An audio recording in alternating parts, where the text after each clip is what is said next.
দর্পি স্টেশনের সমস্ত জিন এবং দর্পিগুলোকে একটা বিশাল উপত্যকায় সমাগত করা হলো। সমস্ত সেনা এবং দর্পিদের উদ্দেশ্যে বলা হলো, তোমরা এতদিন শয়তানের আস্তানায় ছিলে, এখন থেকে তোমরা ভালোর পথে তোমাদের জীবন বিসর্জন করবে। কে কে আমার সঙ্গে আছো? মাটি থেকে 7-8 ফিট ওপরে উঠতে উঠতে ইউসুফ সবাইকে এই কথাটা বলল। ইউসুফকে সবাই দেখে বুঝতে পারছে যে এটা ইকবাল, এবং সবাই সেটাই ধারণা করেছে। এবং তাদের মধ্যে থেকে একজন বৃদ্ধ জিন বলে উঠল, মহারাজ, আমাদেরকে ক্ষমা করবেন। আমরা একসময় কুরুলুস রাজ্যেরই সেবক ছিলাম। পরবর্তীতে আমাদেরকে শয়তানরা নিয়ে যায় এবং সেখানে জোর জবস্তি করে আমাদেরকে সেখানের দ্বার পাহারা এবং সমস্ত অনৈতিক কাজ করিয়েছেন। হানিফা তখন বলল, তোমরা যার সামনে দাঁড়িয়ে কথা বলছো সে তোমাদের মহারাজ নয়, সে তোমাদের যুবরাজ ইউসুফ এবং আমাদের আগামী উত্তরাধিকারী। সবাই তার সামনে হাঁটু গেড়ে বসে পড়ল। যে সমস্ত দর্পিগুলোকে আনা হয়েছে সবগুলো দর্পিকে একদম জায়গা মতো শিফট করে দেওয়া হয়েছে এবং তারা সেখানে বিশ্রামে আছে, কারণ দর্পিরা শুধুমাত্র তাই করে যা তার মালিক করতে বলে। পুরো মাঠের মধ্যে প্রায় লাখখানিকের মতো সেনা আছে। তারা সবাই সেনাপতির ডাকে সাড়া দিল এবং বলল, আমাদের সেনাপ্রধান যা বলবেন আমরা তাই করব। এবং সেনাপ্রধান বললেন, আমরা ইকবালের হয়ে লড়ব এবং আমাদের যুবরাজকে সিংহাসন পাইয়ে দিতে সাহায্য করব, কারণ ইকবাল যখন সিংহাসনে ছিলেন তখন আমরা খুব শান্তিতে ছিলাম পৃথিবীতে। পরবর্তীতে ক্যান্টিলিয়া আসার পরে আমাদের জীবন খুবই দুর্বিষহ হয়ে উঠেছে। প্রিয় দর্শক, জিনের দুনিয়া সিজন 3 অন্তিম পর্বে আপনাদের সবাইকে স্বাগত জানাচ্ছি। ইতিমধ্যেই 14টি পর্ব আমাদের চ্যানেলে আপলোড করা হয়ে গিয়েছে। আপনারা আমাদের এই গল্পটিকে অনেক অনেক বেশি ভালোবাসা দিয়েছেন এবং সবাই খুব আগ্রহ নিয়ে এই গল্পটির জন্য অপেক্ষা করেন। সেজন্য সবাইকে অসংখ্য ধন্যবাদ আমাদেরকে এত বেশি সাপোর্ট করার জন্য।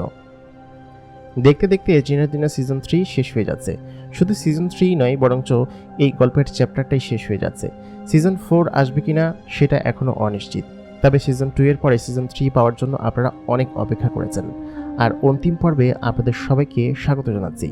জিনের দুনিয়া সিজন 3 আপনাদের কাছে কেমন লেগেছে ভিডিও দেখা শেষে অবশ্যই আমাদেরকে জানাবেন। যারা এর পূর্ববর্তী পার্টগুলো দেখেননি তারা অবশ্যই পূর্ববর্তী পার্টগুলো দেখবেন আমাদের চ্যানেলে গিয়ে দ্য মেগা বক্সে। সিজন 1, সিজন 2, সিজন 3 তিনটাই দেখে ফেলবেন।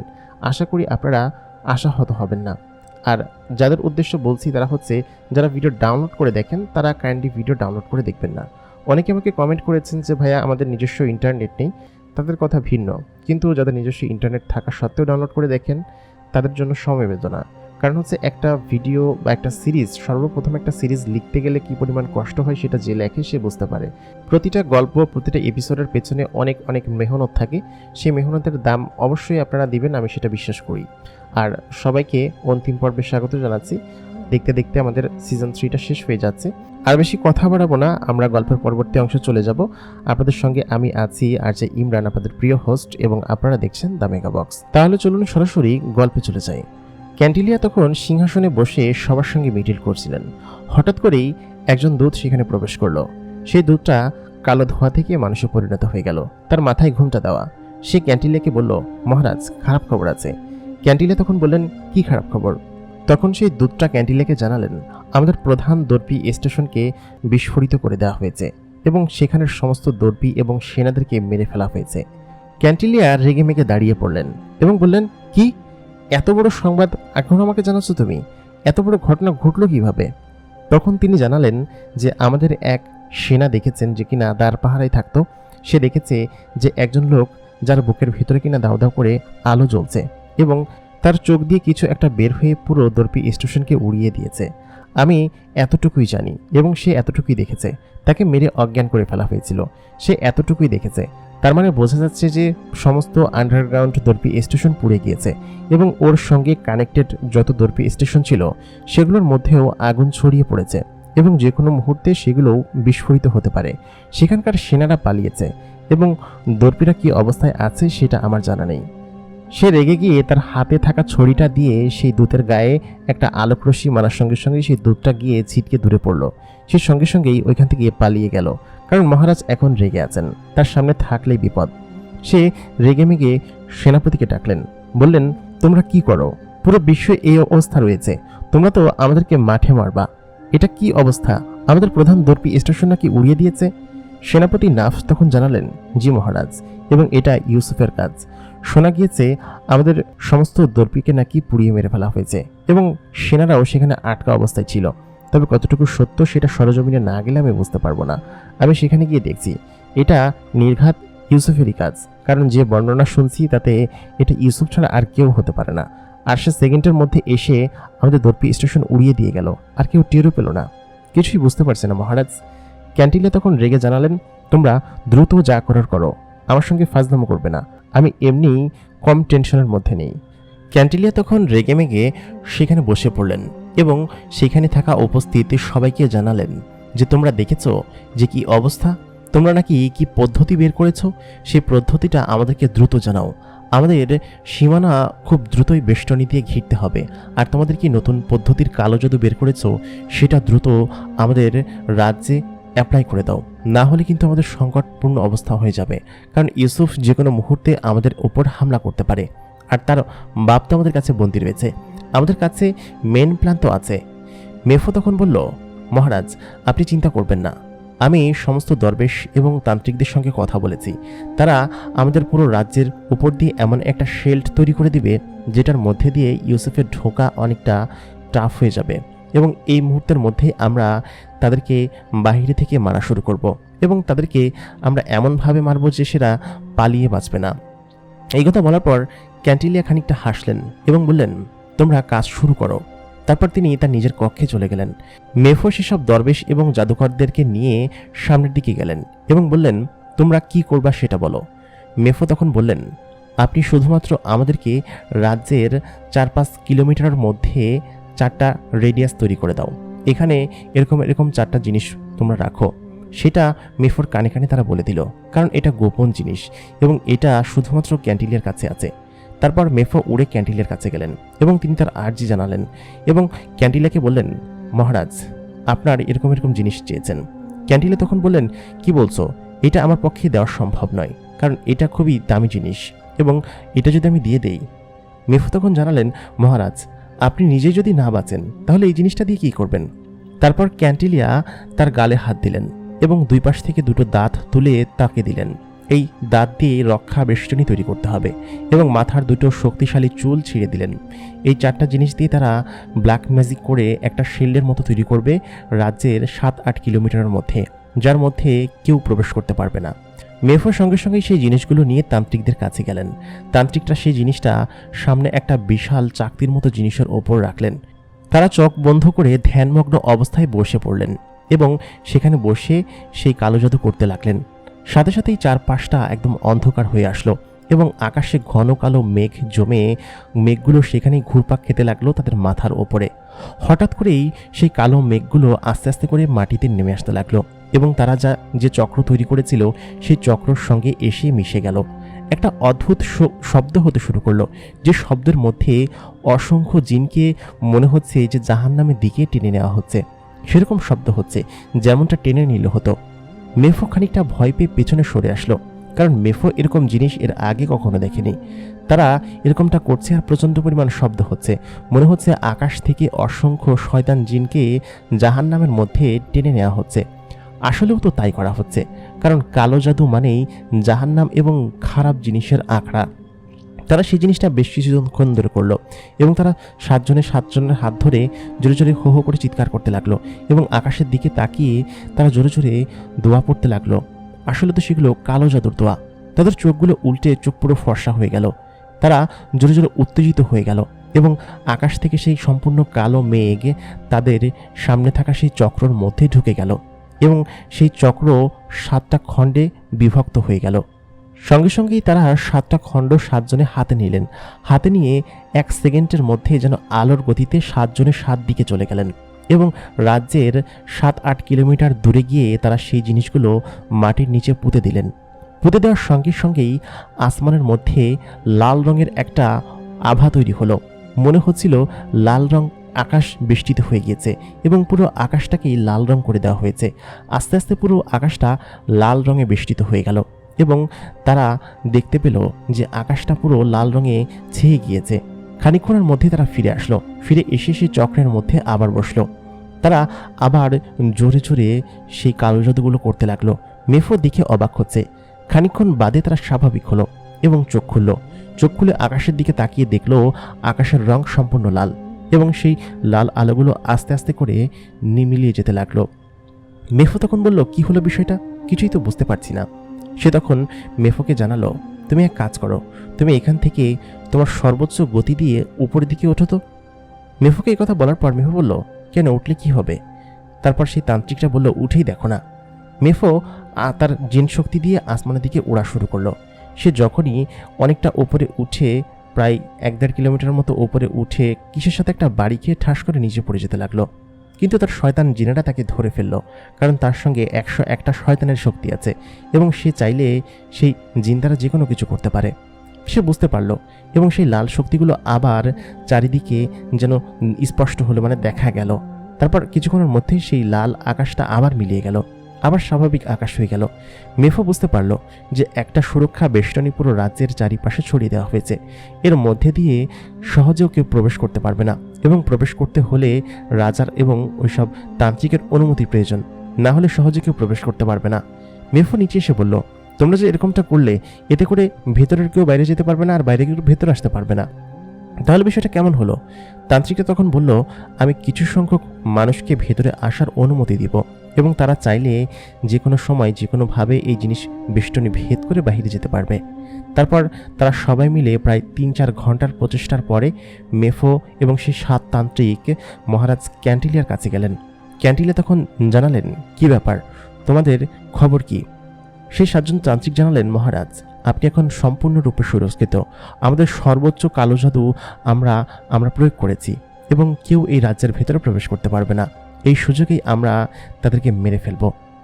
মহারাজ হেসে ফেললেন, বললেন যে, এমনটাই তো চেয়েছিলাম, সাব্বাস, তোমরা আমাদের কাছ থেকে 7 দিনের সময় নিয়েছিলে, কিন্তু 4 দিনই করে দেখিয়েছ, সাব্বাস। এই নাও। সবাইকে এক একটা করে পানীয় দিলেন।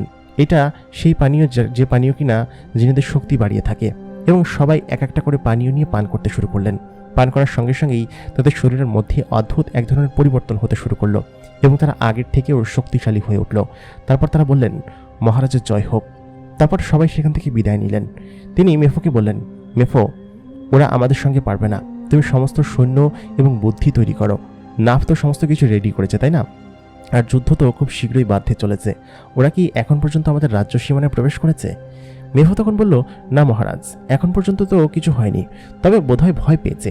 ওদের হাতে সেনা তেমন একটা নেই এবং আমার কাছে খবর আছে যে 2 রাজ্যের যে পরিমাণ সেনা আছে তা দিয়ে আমাদের সঙ্গে 5 মিনিটও টিকতে পারবে না।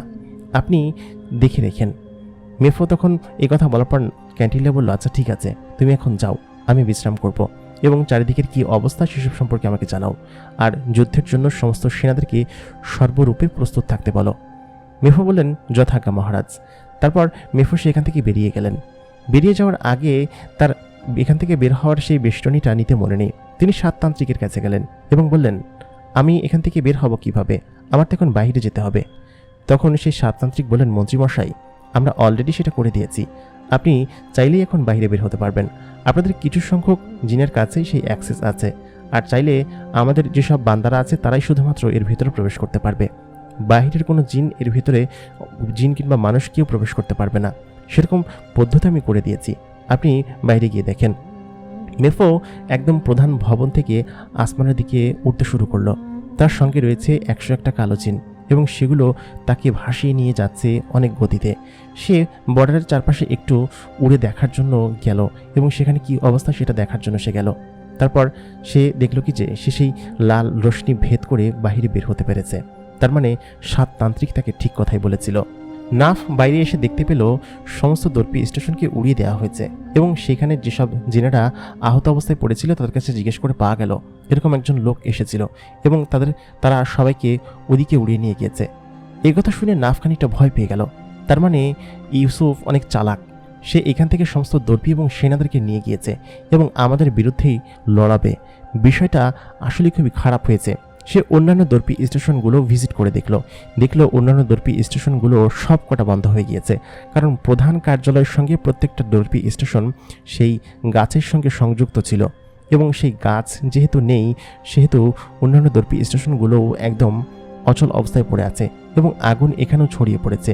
সমস্ত জিনেরা সেগুলো নেভানোর জন্য ব্যস্ত হয়ে পড়েছে। এটা এমন এক ধরনের আগুন যেটা কিনা কোনো কিছুতেই নিভছে না। তারা অনেক চেষ্টা চালাচ্ছে কিন্তু কোনোভাবেই সেটা সম্ভব হচ্ছে না। সবাই বেশ আতঙ্কিতর মধ্যে আছে এবং ছোটাছুটি করছে। নাফ সেখানে যাওয়ার সঙ্গে সঙ্গেই সে একটা জাদু করে সেই আগুনের উপর মারতেই সেই আগুনটা ধপ করে নিভে গেল। এতক্ষণ জিনগুলো যা পারছিল না সেটা নাফ করে দেখিয়েছে এবং সবাই থমকে গেল। তখন বলল কি যে, সেনাপতি সাহেব, আমাদের সবাইকে মেরে কে যেন এগুলো নিয়ে গিয়েছে এবং আগুন কোথা থেকে আসলে আমরা কিছুই বুঝতে পারলাম না।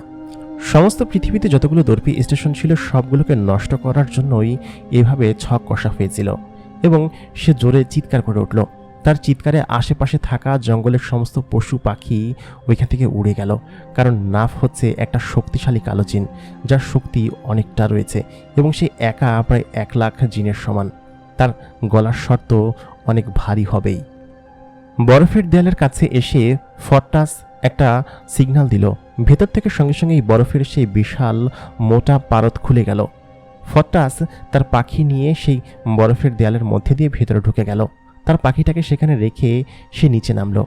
সঙ্গে সঙ্গেই 3-4 জন সেনা দৌড়ে আসলেন। বললেন, আপনি এতদিন কোথায় ছিলেন? আপনাকে পাওয়ার জন্য মহারাজ কোল্ডার আমাদেরকে পুরো চারপাশে পাঠিয়েছেন, কিন্তু কোথাও খুঁজে পাইনি। ফরটাস তখন বললেন, আমি কাজে ছিলাম, আমি এখনই মহারাজের সঙ্গে দেখা করতে যাচ্ছি। তারপর ফরটাস উপরের কক্ষে চলে গেলেন এবং মহারাজ তখন সেখানে বসেছিলেন। ফরটাস প্রবেশ করার সঙ্গে সঙ্গেই কোল্ডার জানালেন, তোমাকে স্বাগত ফরটাস, কি খবর নিয়ে এসেছ? আমি গতদিন যা দেখেছি সেটা কি সত্যি? আমাকে সমস্ত খবর জানাও। কোল্ডার তখন জানালেন, মহারাজ, আপনি গতদিন যা দেখেছেন তা সত্যি। কে সে? কে এটা করল? ফরটাস তখন জানালেন, মহারাজ, তিনি আর কেউ না, তিনি কুরুলুস রাজ্যের সিংহাসনের উত্তরাধিকারী ইকবালের একমাত্র পুত্র সন্তান ইউসুফ। ফরটাসের এই কথা শুনে কোল্ডার সামনে থেকে ঘুরে তাকালেন। তার মুখে কিঞ্চিত হাসি। সে এই দিনের জন্যই অপেক্ষা করছিলেন। কারণ হচ্ছে তিনি ইকবালের খুব ভালো একজন বন্ধু এবং ইকবালের খুব চমৎকার একজন সেনা, যে কিনা সবসময় ইকবালকে খুব বেশি ভালোবাসতেন এবং ইকবালের কারণেই তিনি তার রাজ্যকে এতটা উন্নত করতে পেরেছেন এবং সে এখন পর্যন্ত পৃথিবীতে রাজ করছে। সঙ্গে সঙ্গে সে খুশি হয়ে গেল। বলল কি যে, আর ইকবাল আমার বন্ধু, তার কি খবর? ফরটাস মুখ নিচে করে ফেললেন এবং বললেন, কুরুলুস রাজ্যে বড় যুদ্ধ বেঁধেছিল এবং ক্যান্টিলিয়া ইকবাল এবং সলেমানকে মেরে কুরুলুস রাজ্য দখল করে নিয়েছে। সঙ্গে সঙ্গেই কোল্ডার রেগে গেলেন। রেগে গিয়ে বলেন কি যে, এটা কখনোই হতে পারে না। আমার বন্ধু এত বছর পরে শুনলাম যে জীবিত আছে এবং তাকে মেরে ফেলা হলো। আমি কোনোভাবেই মেনে নিতে পারবো না। আমি কোনোভাবেই এটাকে মেনে নিতে পারবো না। ফরটাস, তুমি এখনই প্রস্তুত হও। সমস্ত সেনাদেরকে তৈরি হতে বলো। আমার ধৈর্যের বাঁধ ভেঙে গিয়েছে। এখন আমি আর কারোর কথা শুনবো না। তুমি সমস্ত সেনা তৈরি করো। আমার বন্ধুকে যারা হত্যা করেছে তাদের শেষ রক্তবিন্দু পর্যন্ত আমি কবরে নিয়ে যাব। বিশাল উপত্যকায় সমস্ত জিনদেরকে খাবার দেওয়া হয়েছে। তারা খাবার খাচ্ছে এবং তারা বেশ খানিকটা ক্লান্ত। সবাই ইউসুফের দিকে তাকিয়ে আছে, কারণ ইউসুফ যখন বলবে তারা যুদ্ধের জন্য প্রস্তুত হবে। ইউসুফ দক্ষিণে গিয়েছে এবং উত্তরের রাজার সঙ্গে ফাইনাল কথাবার্তা বলার জন্য গিয়েছে।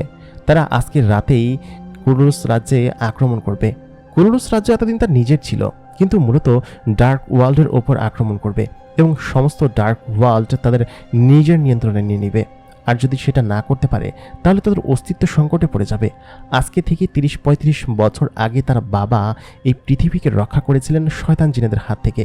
শয়তান জিনেরা এই পৃথিবীকে দখল করে নিত এবং সেটা শুধুমাত্র সম্ভব হয়েছিল তার বাবা ইকবালের কারণে এবং পুরো মুসলিম সাম্রাজ্যের সকল জিনকে তিনি বাঁচিয়েছিলেন। আর এখন সময় এসেছে তার বাবা সমেত সবাইকে বাঁচানো। তার বাবা কি আদৌ জীবিত আছে? এই জীবনে কি তার বাবাকে সে দেখতে পাবে? সে রানা প্যালেসে তার বাবার কক্ষে বসে আছে। খানিকক্ষণ বাদে মায়া সেখানে প্রবেশ করল। ইউসুফের চোখ বেয়ে পানি পড়ছে তার বাবার জন্য।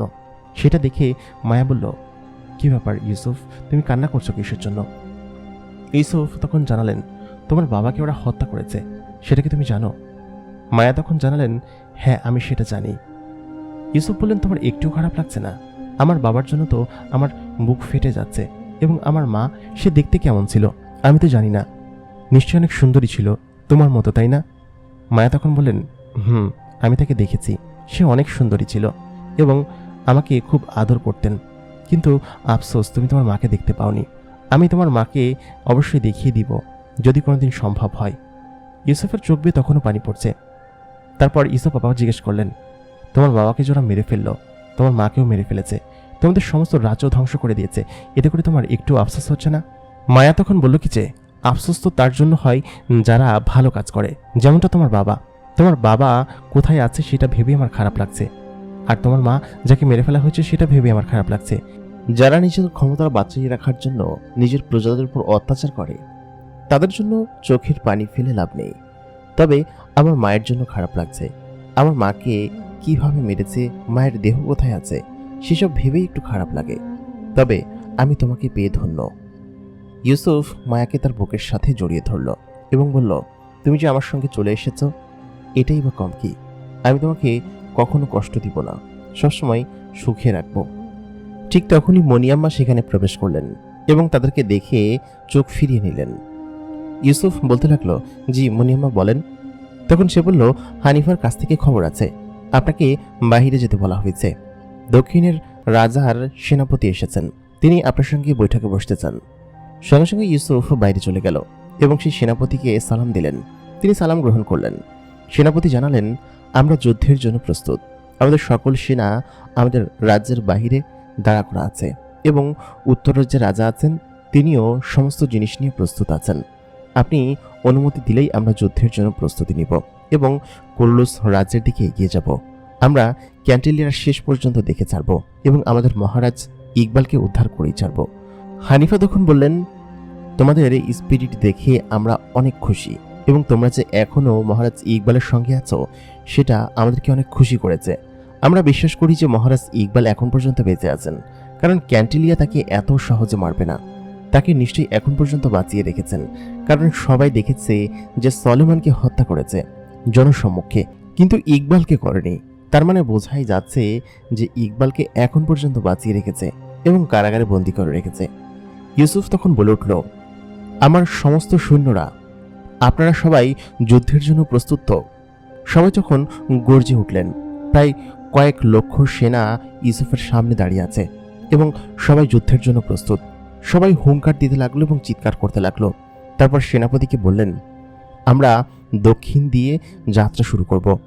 আপনি উত্তর এবং পূর্ব দিক দিয়ে হামলা করবেন এবং আমাদের অপর প্রান্তের যে রাজা আছে তাকে বলবেন আপনার পেছন পেছনে ব্যাকআপ নিয়ে যেতে, আর আমি দক্ষিণের এই পাশ দিয়ে হামলা করব। আমাদের সর্বপ্রথম ছোট রাজ্যগুলোকে মুক্ত করতে হবে। আপনি ওইদিকে গিয়ে হিলল্যান্ডকে মুক্ত করুন, আমি এদিকে ওয়াটারল্যান্ড এবং বাকি তৃণভূমিগুলো মুক্ত করছি। এগুলো মুক্ত শেষ করে আমরা চলে যাব আমাদের প্রধান ভূমিতে। সেখানে আমাদেরকে যেভাবেই হোক আমাদের রাজ্যকে উদ্ধার করতে হবে। আপনি আজকেই বেরিয়ে পড়ুন এবং সমস্ত তথ্য দূতের মাধ্যমে আমরা আপনাকে জানাবো, খুব শীঘ্রই জানাবো। যুদ্ধে যাবার জন্য সবাই প্রস্তুত তো? সবাই তখন আবার হুঙ্কার দিয়ে উঠলেন। হানিফা তখন বলল, ইউসুফ, আমাদের কাছে কিন্তু সৈন্য সংখ্যা খুবই কম, আমাদেরকে বুদ্ধি দিয়ে এগোতে হবে। আমাদের যদি সেই পরিমাণ বুদ্ধি থাকতো তাহলে আমরা জিন থাকতাম না। আমাদের মধ্যে অলৌকিক শক্তি দিয়েছে, কিন্তু আল্লাহ তাআলা বুদ্ধি দেননি। আল্লাহ তাআলা বুদ্ধি দিয়েছেন ইনসানকে। সে তো তুমি তোমার বাবার মতো করে ভাবো, কি করলে সেই জিনিসগুলোকে প্রতিহত করা যাবে সেই জিনিসগুলো ভাবতে থাকো। ইউসুফ তখন বলল, এটা আমার প্রথম যুদ্ধ, আমি জানি যে আমি ভালো করব, কারণ সেটা আমার মধ্যে কনফিডেন্স আছে। আমি সামনে গিয়ে সমস্ত তথ্য দিতে থাকবো এবং যেসব দূত জিন আমার সঙ্গে থাকবেন তাদেরকে খবর দিয়ে আমি সমস্ত সেনাপতিদের কাছে পাঠিয়ে দিব। তারা নিশ্চয়ই যুদ্ধে জিততে আসবে এবং সেটা আমি বিশ্বাস করি। তারপর সেনাপতি চলে গেলেন এবং ইউসুফ তার নিজের সেনাদেরকে নিয়ে দক্ষিণের দিকে যাত্রা শুরু করলেন। সর্বপ্রথম ইউসুফ আকাশে উড়াল দিল এবং সে মাটি থেকে অনেকটা ওপরে উঠে গেল এবং সমস্ত সেনাদেরকে বলল, তোমরা 3 ভাগে বিভক্ত হয়ে যাও এবং আমার 3 পাশ দিয়ে তোমরা চলো এবং আমার সামনে কিছু সেনা এগিয়ে যাও। আর হানিফা চাচা, তুমি ওই সৈন্যগুলোকে লিড দাও, আমি বাকি সৈন্যগুলোকে লিড দিচ্ছি। আর মানুষ সৈন্য যারা আছো তারা আমার পিছন পিছন আসবে, কারণ তোমাদের সেফটি আমার দায়িত্বে রয়েছে। তোমরা নিশ্চয়ই জিনেদের মতো শক্তিশালী নও। তখন মানুষ সেনারা বলে উঠল, আমরা অবশ্যই জিনেদের মতো শক্তিশালী নই, তবে আমাদের অনেক বুদ্ধি আছে মাথায় এবং আমাদের কাছে যে ট্রেনিং আছে এবং পাখিগুলো আছে সেইগুলো দ্বারা আমরা জিনেদের সমান সমানই শক্তিশালী। আমাদেরকে কম মনে করবেন না। ইউসুফ তখন পিছনের দিকে তাকিয়ে বলল, সাব্বাস, এটাই শুনতে চেয়েছিলাম। তাহলে চলো আমাদের রাজ্যকে উদ্ধার করতে। দক্ষিণ তৃণভূমির শেষ এবং উত্তর তৃণভূমির মহারাজ তাদের সেনাপতিকে নিয়ে সামনের দিকে এগোতে শুরু করলেন। তারা হিলল্যান্ডে হামলা করবেন। দুই রাজ্য মিলে হিলল্যান্ডে হামলা এবং তৃণভূমির কিছু রাজ্য আছে সেগুলো হামলা করলে এই পাশের কিছু অংশ তাদের দখলে চলে যাবে। আর কোনোভাবে যদি হিলল্যান্ডের রাজাকে উদ্ধার করা যায় তাহলে তাদের শক্তি আরও বেশি বৃদ্ধি পাবে। হিলল্যান্ডের অবস্থা একদম খারাপ অবস্থা করে রেখেছে। চারিদিকে পাথরের টুকরো বড় বড় টুকরো পড়ে আছে এবং সমস্ত দৈত্য জিনেরা সেখানে রিল্যাক্সে বসে আছে বাহিরে। এইখানে রাজা এবং সেনাপতি এবং মন্ত্রীকে বন্দী করা হয়েছে এবং সমস্ত সেনাকে বন্দী করে নিজস্ব গৃহকক্ষে বন্দী করেছে এবং তাদেরকে বন্দী করে কারাগারে নিক্ষেপ করা হয়েছে। আর অধিকাংশ সেনা যেসব আহত হয়েছে তাদেরকে এক জায়গায় স্তূপ করে জড়ো করে আগুনে পুড়িয়ে ফেলা হবে এবং তাদেরকে মেরে ফেলা হবে, কারণ তারা মারা গিয়েছে। আর আহত সেনাদের এক পাশে সেরকম অবস্থায় ফেলে রাখা হয়েছে। চারিদিকে রণভূমিতে পরিণত হয়েছে। অলরেডি অনেক মৃত সেনাকে জ্বালিয়ে দিয়েছে এবং সেই আগুন দূর থেকে দেখা যাচ্ছে। চারিদিকে যেন ধ্বংসস্তূপ, সেগুলো রিফর্মের চেষ্টা করছে। এখানকার এক সেনাপতির দায়িত্বে আছেন এবং তিনি এখানে সমস্ত কিছু নিজের হাতে দেখছেন এবং তার সমস্ত সেনারা রাজ্যের চারিপাশে ছড়িয়ে আছে। পাহাড়ের এক মাথায় বসে দুই সেনা চুপচাপ পাহারা দিচ্ছিলেন এবং গল্প করছিলেন। তারা দূরে দেখতে পেল আস্তে আস্তে মেঘ তাদের দিকে এগিয়ে আসছে, কিন্তু সে মনে করলো নিশ্চয়ই বৃষ্টি আসবে, কারণ এখানে বৃষ্টি নাকি খুব ঘন ঘন আসে, যার কারণে তিনি সেটাকে আর পাত্তা দিলেন না। তিনি এবং সেই মেয়ে জিনটা গল্প করতে লাগলেন। মূলত বিষয়টা হচ্ছে মেয়ে জিন সাথে থাকলে তখন আর মাথায় কোনো হুঁশ থাকে না। তার হাত ধরে তিনি আবার গল্প করতে লাগলেন। তারপর তারা ইন্টিমেট হতে লাগলেন, একে অন্যকে কিস করতে লাগলেন। তার খেয়ালই ছিল না যে সামনে কি হতে চলেছে এবং ঠিক তখনই সে খেয়াল করলেন পেছন দিক থেকে সেই কালো মেঘগুলো আস্তে আস্তে চারিপাশ ঘেঁষে তাদের দিকে এগিয়ে আসছে এবং তার একটুও বুঝতে বাকি রইল না নিশ্চয়ই কোনো সেনারা তাদের দিকে এগিয়ে আসছে। সঙ্গে সঙ্গেই সে ঢেরায় ঢোল পিটিয়ে দিল এবং খুব জোরে জোরে ঢোল পেটাতে লাগলো এবং ঢেরায় খুব জোরে জোরে বাড়ি দিতে লাগলো। সবাই বুঝতে পারল যে রাজ্যের ওপর আবার সংকট আসতে চলেছে। দক্ষিণ তৃণভূমির সেনাপতি দুলদুল দুলদুল সামনে এগিয়ে আসছে তার সেনা নিয়ে। তার সেনাগুলোকে সে নিজে ট্রেন করেছে এবং পৃথিবীর সর্বোচ্চ শক্তিশালী সেনাগুলোর মধ্যে তারা একজন এবং তারা যে কোনো কিছুই প্রতিহত করতে সক্ষম। তারা সঙ্গে সঙ্গেই সামনে এসে সেই যে রক্ষী বাহিনী ছিল ওপরে এবং গার্ড ছিল তার মাথা এক কোবে ফেলে দিল। তার মাথা পাহাড় গড়িয়ে নিচে পড়তে লাগলো এবং নিচে পড়তে পড়তে একসময় 4-5টা দৈত্য জিন এক জায়গায় বসে খাবার খাচ্ছিল আর গল্প করছিল। তাদের খাবারের একদম মাঝে এসে পড়ল এবং তারা তাকিয়ে দেখল কোনো একটা জিনের কুষ্ঠিত মাথা, মাথায় বড় শিং, বড় বড় চুল, চোখ দুটো একদম উল্টে আছে এবং মুখ দিয়ে এক ধরনের কালো লালা ঝরছে। এরকম এক ধরনের পৈশাচিক জিনের মাথা তাদের খাবারের উপর এসে পড়েছে। তারা তো ভীষণ বিরক্তি নিয়ে সেই জিনিসটাকে উঠালো এবং উপরের দিকে তাকিয়ে দেখল উপরে বিশাল যুদ্ধ লেগে গিয়েছে এবং সমস্ত জিন এসে উপর দিয়ে হামলা করতে শুরু করেছে। সাধারণত এর আগে যেসব জিনেরা হামলা করে বা তাদেরকে যারা হামলা করেছিল তারা আগে তৃণভূমিতে নেমে তারপর যুদ্ধ করেছিল। তারপর তাদের মধ্যে একজন জিন বলে উঠল, ধোকা। তারপর তারা উঠে পড়ল, উঠে কয়েকটা জিন আসমানে উড়াল দিল। দৈত্য জিনেদের একটাই সমস্যা, তারা আকাশে উঠতে পারে না এবং কিছু জিন আছে যারা কিনা সামান্য একটু উঠতে পারে। দৈত্য জিনেরা তাদের নিচে থেকে বড় বড় পাথর নিয়ে উপরে মারতে শুরু করলো। আর যেসব সেনা জিন ছিল সেসব সেনা জিন অ্যালার্ট হয়ে গেল। ততক্ষণে প্রায় অসংখ্য জিনকে প্রতিহত করে ফেলেছে এবং কাত করে ফেলেছে। অসংখ্য দৈত্য জিন গতবারের যুদ্ধে মারা গিয়েছিল। সেসব জিনেদের ধ্বংসাবশেষ সাইডেই পড়ে আছে। যারা মারা গিয়েছিল তাদেরকে দূর উপত্যকায় কবর দিয়ে আসা হয়েছে অথবা পুড়িয়ে ফেলা হয়েছে।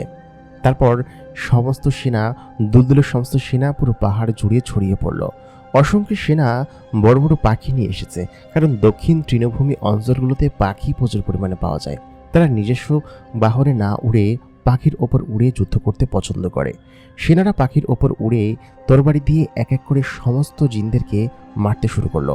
তারাও কম যাচ্ছে না।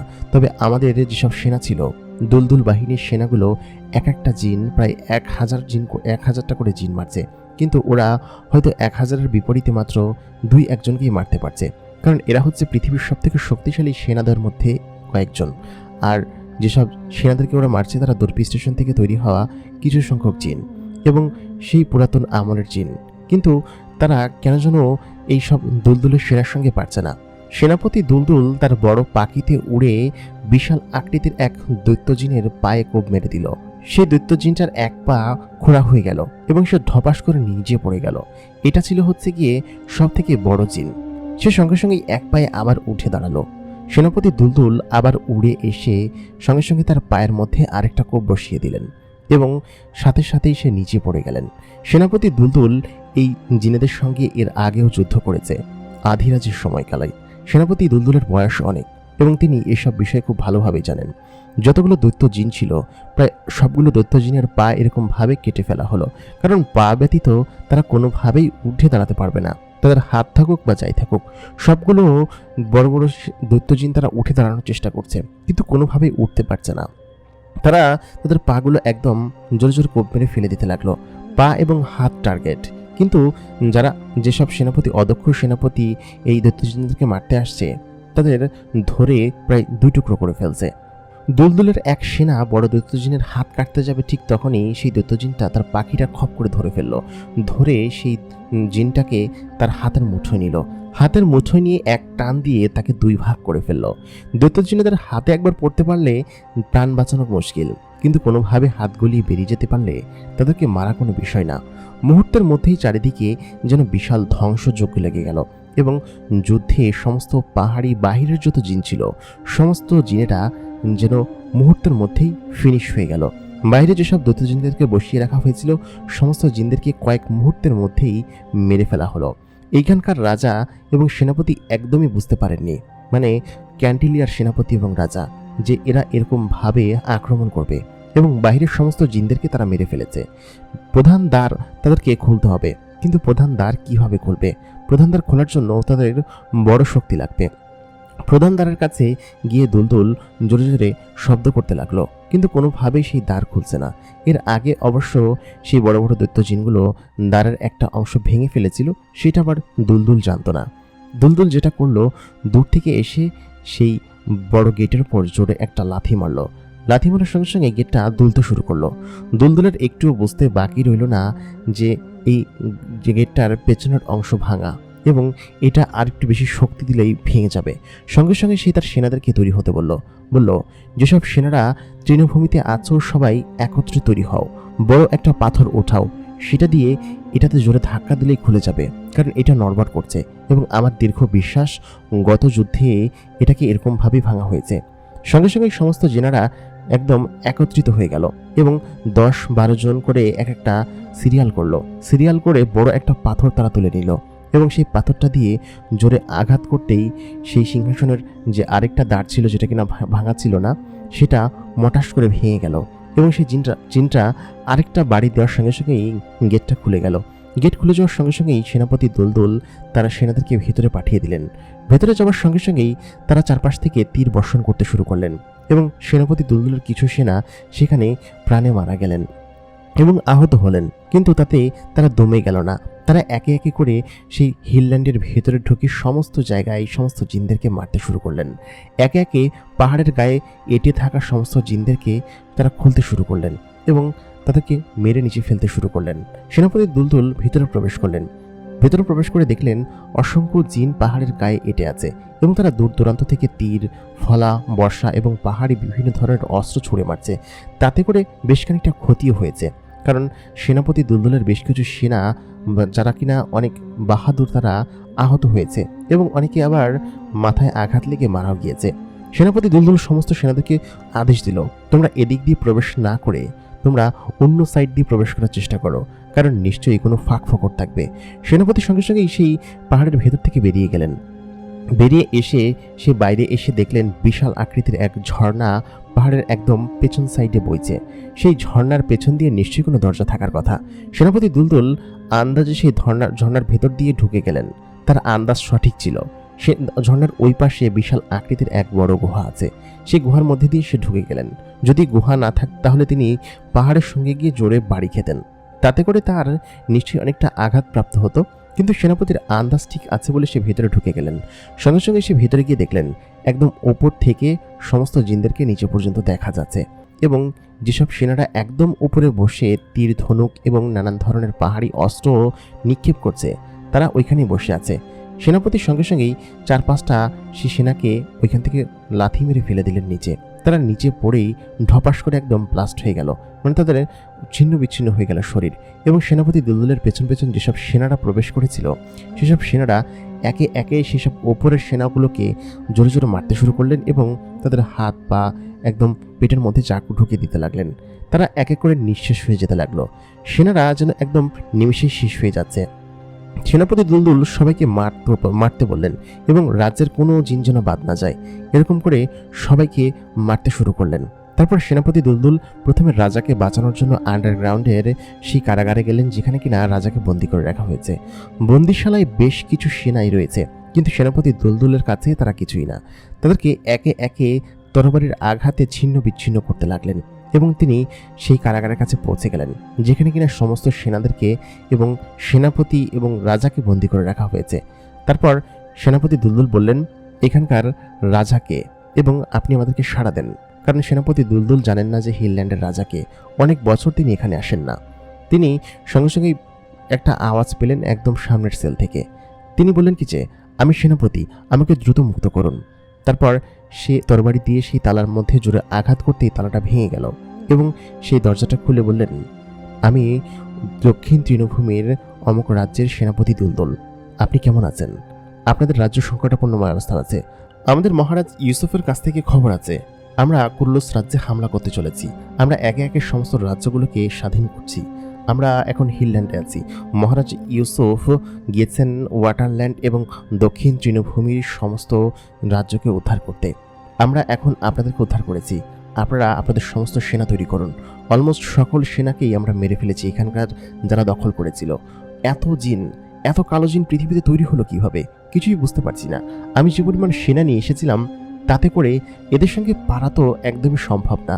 কিন্তু তারপরেও একমাত্র আমার বুদ্ধির বলে এবং আমার মহারাজ আমাকে শিখিয়ে দিয়েছেন, সেই বলেই আমি টিকতে পেরেছি। না হলে এত জিনেদের সঙ্গে টেকা অবশ্যই মুশকিল ছিল, কারণ যত বড় বড় দৈত্য জিনগুলো ছিল, এগুলো খুব বেশি ক্ষতি করেছে। আপনি তাড়াতাড়ি আপনার সেনা তৈরি করুন। তারপর তিনি খুব দ্রুত গতিতে সেখান থেকে বেরিয়ে সমস্ত সেনাদেরকে মুক্ত করে দিলেন এবং সব সেনাদেরকে পাহাড়ের মধ্যে নিয়ে গেলেন। তারপর সেনাপতি দুলদুল রাজাকে মুক্ত করলেন। মুক্ত করে মেন গেট বন্ধ করে দিলেন, কারণ এখন যেসব জিন আছে সেসব জিন বাহিরে, এবং কুরুলুস রাজ্য থেকে আরও কিছু সেনা এখানে এসেছে যুদ্ধ করার জন্য, কারণ তারা বুঝতে পেরে গিয়েছে যে এখানে হামলা হয়েছে। কিন্তু এখন আর কোনোভাবেই সম্ভব না। সমস্ত সেনারা সেই পাহাড়ের বড় বিশাল আকৃতির একটা মাঠের ভিতর উপস্থিত হলো, কিন্তু সেখানে সেনা ধরছে না। অসংখ্য সেনা ওপরের দিকে সেটে আছে। সেনাপতি দুলদুল বললেন, আমাদের ঘরের বাহিরে শত্রু। আমরা এই সিংহাসনকে মুক্ত করতে পেরেছি, কিন্তু শত্রু এখন পর্যন্ত আমাদের পিঠের ওপর চিলের মতো আমাদেরকে ছোবল মারার চেষ্টা করছে। আমরা যেন একটু দমে যাব না। যেসব সেনারা এই রাজ্যের আছেন এবং আমার যেসব সেনা আছে, আমাদের যুদ্ধ আরও বাকি এবং সামনে আরও বড় যুদ্ধ রয়েছে। আমাদেরকে যুদ্ধ করে যেতে হবে। বাহিরে যেসব সেনা আছে তার একটা রক্ত বিন্দু পর্যন্ত আমরা তাদেরকে বাঁচতে দিব না। সবাই কি বলো? সবাই চিৎকার করে উঠল। সঙ্গে সঙ্গেই ঝর্ণার সেই মুখ, বড় গেট এবং আশেপাশের সব জায়গা দিয়ে সমস্ত সেনা বের হতে লাগলেন। বাহিরে সম্রাট কুরুলুসের বিশাল সেনাবহর। তাদের সঙ্গে পারাটা এত সহজ হবে না, তবে হার মানলে চলবে না। ক্যান্টিলের রাজ্য থেকে যেসব সৈন্য ব্যাকআপের জন্য এসেছে, সেসব সৈন্য দেখতে পেল এখানে যেন এক ধরনের ধ্বংসযজ্ঞ তৈরি হয়েছে এবং সামনে আরও প্রায় অসংখ্য দক্ষ সেনা রয়েছে। কিছু সংখ্যক সেনা সামনে আসলেন। সামনে এসে তাদের সঙ্গে মুখোমুখি যুদ্ধ করতে লাগলেন। তারপর যখন দেখতে পেলেন যে তাদের সঙ্গে পারা কোনোভাবে সম্ভব হচ্ছে না, কারণ তারা শক্তিশালী এবং সংখ্যায় তাদের সমানই প্রায়, ঠিক তখনই পেছন থেকে কিছু সেনা পলায়ন করতে শুরু করলেন, কারণ এখানে থাকলে নির্ঘাত মারা যাবে। এখানে না থেকে বরঞ্চ বড় সেনার সঙ্গে যুক্ত হলে তখন হয়তো যুদ্ধে ফায়দা হবে। তারা সেখান থেকে পালাতে লাগলেন, কারণ একটাও দৈত্য জিন সেখানে বেঁচে নেই। সমস্ত দৈত্য জিনগুলো মাটিতে পড়ে কাকড়াচ্ছে এবং ওঠার চেষ্টা করছে। কিন্তু তাদের ওঠার ক্ষমতা নেই। কারণ হচ্ছে তাদের এত বড় দেহ এবং তারা আকাশে খুব বেশি একটা উঠতে পারে না, যার কারণে তাদের পা না থাকাকালীন তারা নিচে দিয়ে কোনোভাবেই যুদ্ধ করতে পারবে না। আর ওপরে উঠে তো যুদ্ধ করা তাদের জন্য সম্ভব নয়। তাদের হাত নেই, পা নেই, তারা কি যুদ্ধ করবে? এবং তাদেরকে মারার একমাত্র উপায় হচ্ছে এইটাই। কারণ হচ্ছে তারা যদি খেতেই না পারে অথবা যদি হাত পাই না থাকে, তাহলে যুদ্ধ করবে কি দিয়ে? তারা এগুলো দেখে প্রচণ্ড পরিমাণ ভয় পেয়ে তারা একদম মেইনল্যান্ডের দিকে যেতে শুরু করলো, কারণ এটা ছাড়া আর উপায় নেই। সঙ্গে সঙ্গে সেনাপতি দুলদুল একটা বিশাল আকৃতির পতাকা আসমানে উড়িয়ে বললেন, মহারাজ ইকবালের জয় হোক। আমরা সমস্ত সেনাদেরকে এখান থেকে ভাগাতে পেরেছি। হিলল্যান্ড এখন মুক্ত, হিলল্যান্ড স্বাধীন। তখন হিলল্যান্ডের রাজা সেখানে এসে বললেন কি যে, আমাদের এই বিপদের একদমই আভাস ছিল না, আপনি আমাদেরকে এসে উদ্ধার করলেন। আমরা তো ভেবেছিলাম যে আমাদের জীবন বোধহয় এখানেই নাশ হয়ে গেল এবং এখানেই বোধহয় শেষ হয়ে গেল। আপনি এসে আমাকে উদ্ধার করলেন। আপনি আপনার মহারাজকে গিয়ে বলুন আমরা এখন স্বাধীন। সেনাপতি দুলদুল বললেন, এখন আর আমাদের মূল ভূমিতে ফিরে যাওয়ার কোনো উপায় নেই, কারণ আমাদের মহারাজ ইকবালকে উদ্ধার করতে হবে। আমাদের যুবরাজ ইউসুফ, যে কিনা আমাদেরকে আদেশ দিয়েছেন মূল তৃণভূমি মানে মূল ল্যান্ড কুরুলুসে গিয়ে আমাদেরকে মূল সিংহাসন দখল করতে হবে। এই যুদ্ধ শুরু হয়েছে শেষ হবার জন্য নয়, আমাদেরকে সামনের দিকে এগিয়ে যেতে হবে। সামনে আরও বেশ কয়েকটা রাজ্য আছে যারা কিনা এখন পর্যন্ত শয়তানদের হাতে বন্দী।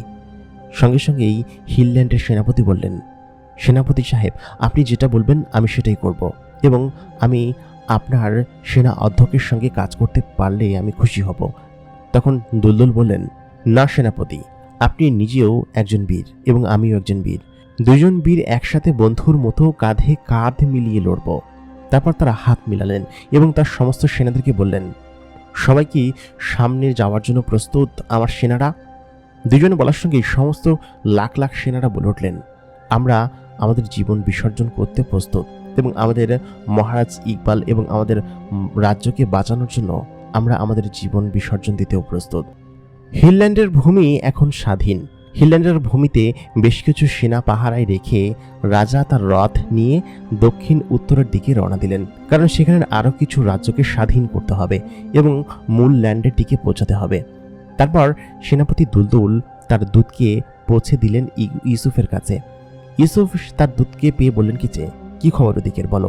ইউসুফ তখন বলল কি যে, ওদিকের হিলল্যান্ড স্বাধীন হয়েছে এবং তারা উত্তর দক্ষিণের দিকে যেতে শুরু করেছে এবং সেখানের সমস্ত রাজ্যগুলোকে আজকের মধ্যেই স্বাধীন করে ফেলবে এবং স্বাধীন হওয়ার পরে সমস্ত খবর আপনাদের কাছে পৌঁছাবে। আপনারা এই পাশ ধ্বংস করে সামনের দিকে আগান, মূল তৃণভূমির দিকে এগিয়ে তারপর আপনাকে খবর জানাবে। তারা বলেছে তৃণভূমির আগে থেকেই আপনাকে খবর জানাবে এবং আপনার যদি আগে হয়ে যায় তাহলে আপনি খবর জানাবেন। এরকম করেই সামনের দিকে এগোতে হবে, তা না হলে আমাদের উপায় নেই মহারাজ। সঙ্গে সঙ্গে ইউসুফ বললেন, গুড জব, তুমি ভালো কাজ করেছো।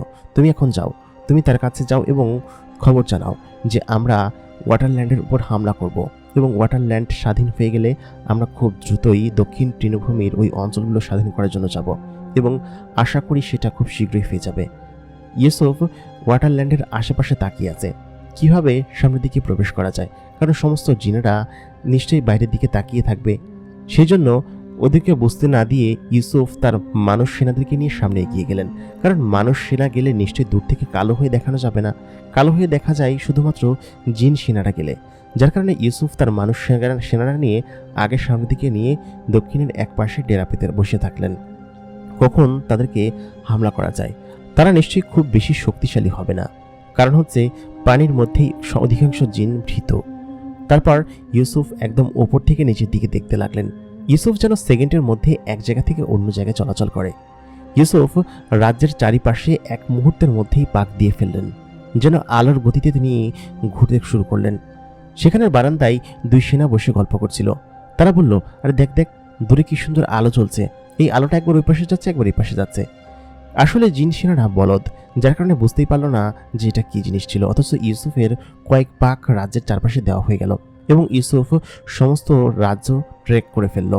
তারপর তিনি সব মানুষ সেনাকে বললেন, তোমরা তোমাদের পাখিগুলোকে নিয়ে রাজ্যের চারিপাশে উঠতে শুরু করো, কারণ পাখি দেখলে তারা তোমাদেরকে বুঝতে পারবে না এবং তোমরা যে মানুষ সেটাও তারা বুঝতে পারবে না, কারণ মানুষটা জিনেদের সঙ্গে লড়াই করতে আজ পর্যন্ত কখনো আসেনি। এটাই ইতিহাসে প্রথম। অসংখ্য মানুষ তাদের পাখিগুলোকে নিয়ে আসমানের দিকে উঠতে শুরু করলেন। কিছু সংখ্যক জিন সেগুলোকে দেখে সেই পাখিগুলোকে তাড়াতে শুরু করলেন। কি ব্যাপার, রাজ্যের একদম ওপরে এতগুলো পাখি কেন উঠছে? সেখানকার যে সেনাপতি ছিল এবং যে রাজ্য দখল করেছিল সে বলল কি ব্যাপার, বাইরে তো শোরগোল কিসের এবং এত পাখি কেন আসমানে? সঙ্গে সঙ্গে সেখানকার একজন সেনা এসে বললেন, মহারাজ, আসমানে কিছু পাখি উঠছে, কিন্তু কেন উঠছে কিছুই বুঝতে পারছি না। সংখ্যায় অনেক, প্রায় অনেক হবে, হাজারখানিকের উপরে তো হবেই। এরা এরকমভাবে উঠছে কেন কিছুই তো বুঝতে পারছি না। সেনাপতি তখন বললেন, তোমরা গিয়ে দেখো কি অবস্থা, যাও উপরে যাও। যখনই কিছু সংখ্যক জিনকে উপরে উঠতে দেখলেন, পাখিগুলো আরো একটু উপরে উঠে গেল এবং মেঘের আড়ালে লুকিয়ে পড়ল। সঙ্গে সঙ্গে ইউসুফ এসে সবগুলো সেনাকে একদম জনমের তরে উপরে পাঠিয়ে দিলেন। তাদেরকে মুহূর্তের মধ্যে একদম নিঃশেষ করে দিলেন। ইউসুফ যাদেরকে মারে তাদের দেহাবশেষ খুঁজে পাওয়া যায় না, একদম বাতাসের সঙ্গে মিলিয়ে যায়। ইউসুফ সবগুলো সেনাকে মেরে ফেলল। তারপর নিচে থেকে সেনাপতি বলল, কি ব্যাপার, এতগুলো সেনাকে পাঠালাম অথচ এখন পর্যন্ত আসছে না? পাখিগুলো আবার নিচে নেমে আসলো। এরকম করে দ্বিতীয় রাউন্ডের প্রায় অসংখ্য জিনকে উপরে পাঠানো হলো এবং তারাও ফিরে আসলো না। সেনাপতি কিছুই বুঝতে পারছে না কি ব্যাপার, তারা এখনো নিচে আসছে না কিসের জন্য? পাখিগুলো আবার নিচে আসতে শুরু করলো। সেনাপতি প্রচন্ড পরিমাণ রেগে গেলেন এবং রেগে গিয়ে তারা বললেন এই আমার সঙ্গে সঙ্গে কিছু সেনা আসো তো, কি অবস্থা বুঝতে পারছি না, এরকম ভাবে আকাশে উঠছে কিসের জন্য? সমস্ত পাখিগুলোকে ধরে আজকে খাবো, আমাদের আজকের ভোজ কমপ্লিট হয়ে গেল, কি বলো? পাখিগুলোকে দেখতে তো বেশ টেস্টি মনে হচ্ছে, তাই না? তখন সেনাপতির যে মেন অধ্যক্ষ ছিল সে বলল হ্যাঁ, সেনাপতি ঠিক বলেছেন, যেসব পাখিগুলো আকাশে উঠছে কি টেস্টি, একদম ধরে খেয়ে ফেলবো। কতদিন যে এরকম পাখি খাই না, এতদিন এই শুয়োরের মাংস, কুকুরের মাংস খেতে খেতে আমাদের দাঁতগুলো একদম পচে গিয়েছে, পাখিগুলোকে আজকে মজা করে খাবো। তারপর সেনাপতিকে এবং আশেপাশের সমস্ত জিনদেরকে উপরে আসতে দেখে সঙ্গে সঙ্গে পাখিগুলো আবার উপরে উঠতে শুরু করলো এবং উপরে উঠতে উঠতে প্রায় মেঘের আড়াল লুকিয়ে পড়লো। ঠিক তখনই সেনাপতি উপরে উঠে দেখলো পাখিগুলো আর সেখানে নেই, কোথায় গেল?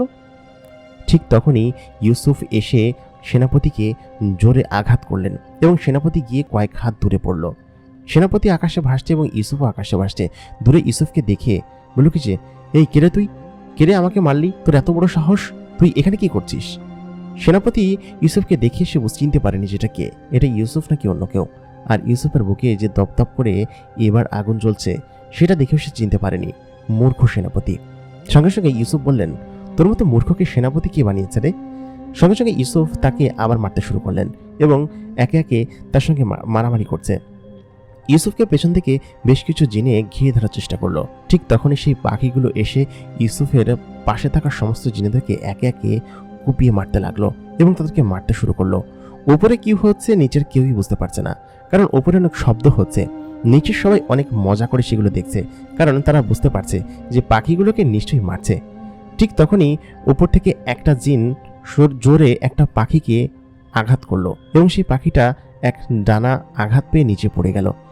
সেই পাখিটার ওপর যে মানবটা বসেছিল সে মানবটা নিচে পড়ে যেতে লাগলো, কিন্তু অন্য আরেকটা পাখি বহরের মানব এসে তাকে ধরে ফেললো, কারণ কোনোভাবে যদি এ নিচে পড়ে যায় তাহলে এ তো মরবেই, সঙ্গে সঙ্গে আমাদেরকে ফাঁসিয়ে মরবে। সেই পাখিটা ওপর থেকে নিচে পড়তে শুরু করলো এবং নিচে পড়ে বিল্ডিংয়ের একদম ওপরে গিয়ে ঢপাস করে সে রক্তাক্ত হয়ে গেল। তখন সেই জিনেরা বুঝতে পারলো নিশ্চয়ই আমাদের সেনাপতি উপর থেকে আমাদেরকে পাখি পাঠিয়েছে, এটাকে ধর। বিশাল আকৃতির সেই পাখিকে প্রায় 10-12 জন জিনে মিলে টেনে নিয়ে গেল। টেনে নিয়ে সেটাকে জবাই করে সেটাকে রান্না করার জন্য বলল নিয়ে যা, এখনই রান্না করে নিয়ে আয়। তারা তো আনন্দের মধ্যে আছে, কিন্তু ওপরে যে কি ঘটছে সেটা তো তাদের জানার বাইরে। ইউসুফ এবং সেনাপতি লড়ছে এবং ইউসুফের তরবারি সেনাপতির হাতে জোরে জোরে আঘাত করতে শুরু করলো, কিন্তু কোনোভাবেই সেনাপতিকে সে দমাতে পারছে না। ইউসুফ প্রচণ্ড রেগে মেগে তার চোখ দিয়ে সেই নীল রঙের আভা সেই সেনাপতির গায়ে ছড়াতে লাগলেন। সেনাপতির সঙ্গে সঙ্গেই তার চাকুটা নিচে ফেলে দিল এবং তরবারিটা পড়ে যাওয়ার সঙ্গে সঙ্গেই সে আসমানে একদম ভাসতে লাগলো এবং জোরে জোরে চিৎকার করতে লাগলো। সেনাপতির চিৎকার শুনে সবাই বলল, কি ব্যাপার, কি হয়েছে? তখন নিজের থেকে সবাই মনে করলো, আরে নিশ্চয়ই সেনাপতি আনন্দ করছে, কারণ এতগুলো পাখি পেয়েছে। তারপর সেনাপতির গলা ইউসুফ শক্ত করে চেপে ধরে বলল তুই এবার যাবি কোথায়? তুই কি আমার চিনতে পারিস নি? আমি হচ্ছি এই বিশ্ব সাম্রাজ্যের মহারাজ ইকবালের একমাত্র পুত্র ইউসুফ এবং যুবরাজ। এটা শুনে সেনাপতির চোখ ছানা বড়া হয়ে গেল। সে তখন কার সঙ্গে লড়াই করছিল? যার সঙ্গে কিনা এবা আছে এবং পৃথিবীর সব থেকে শক্তিশালী জিন। সঙ্গে সঙ্গেই তার প্যান্ট ভিজিয়ে দিল। সে বলল কি যে আমাকে ক্ষমা করে দিন, আমাকে মাফ করে দিন, আমাকে দয়া করে মারবেন না। তারপর তিনি নিচে নেমে আসলেন এবং মূল ভবনের প্রায় কয়েক হাত দূরে সে তাকে নিয়ে ভাসছে। সবাই তাকে দেখে তো একদম অবাক, কারণ সেনাপতি এখন একজনের হাতে বন্দী। সবাই দেখে তো ভয় পেয়ে গেল এবং দিক বিদিক ছোটাছুটি করতে লাগলো এবং ইউসুফ বলতে লাগলো, তোদের সেনাপতি কি এখন আমার হাতে? সেনাপতির মতো নর্দমার কীটের মতো মরতে চাস, নাকি আমার সঙ্গে সেনাদলের সঙ্গে যোগ দিতে চাস? কোনটা বল? সঙ্গে সঙ্গে সমস্ত সেনারা বলল, আমি আপনার সঙ্গে যোগ দিতে চাই, আমি মরতে চাই না। সেখান থেকে একজন বৃদ্ধ সেনা এসে বললেন, যুবরাজ, আমাকে ক্ষমা করবেন, আমি আপনাকে চিনতে পেরেছি।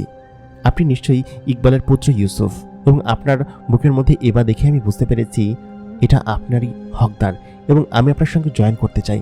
আমি একটা সময় ইকবালের সেনায় ছিলাম, কিন্তু বাধ্য হয়ে এইসব শয়তানদের সঙ্গে আমার যুক্ত হতে হয়েছে। আপনি কি আমার সঙ্গে নেবেন?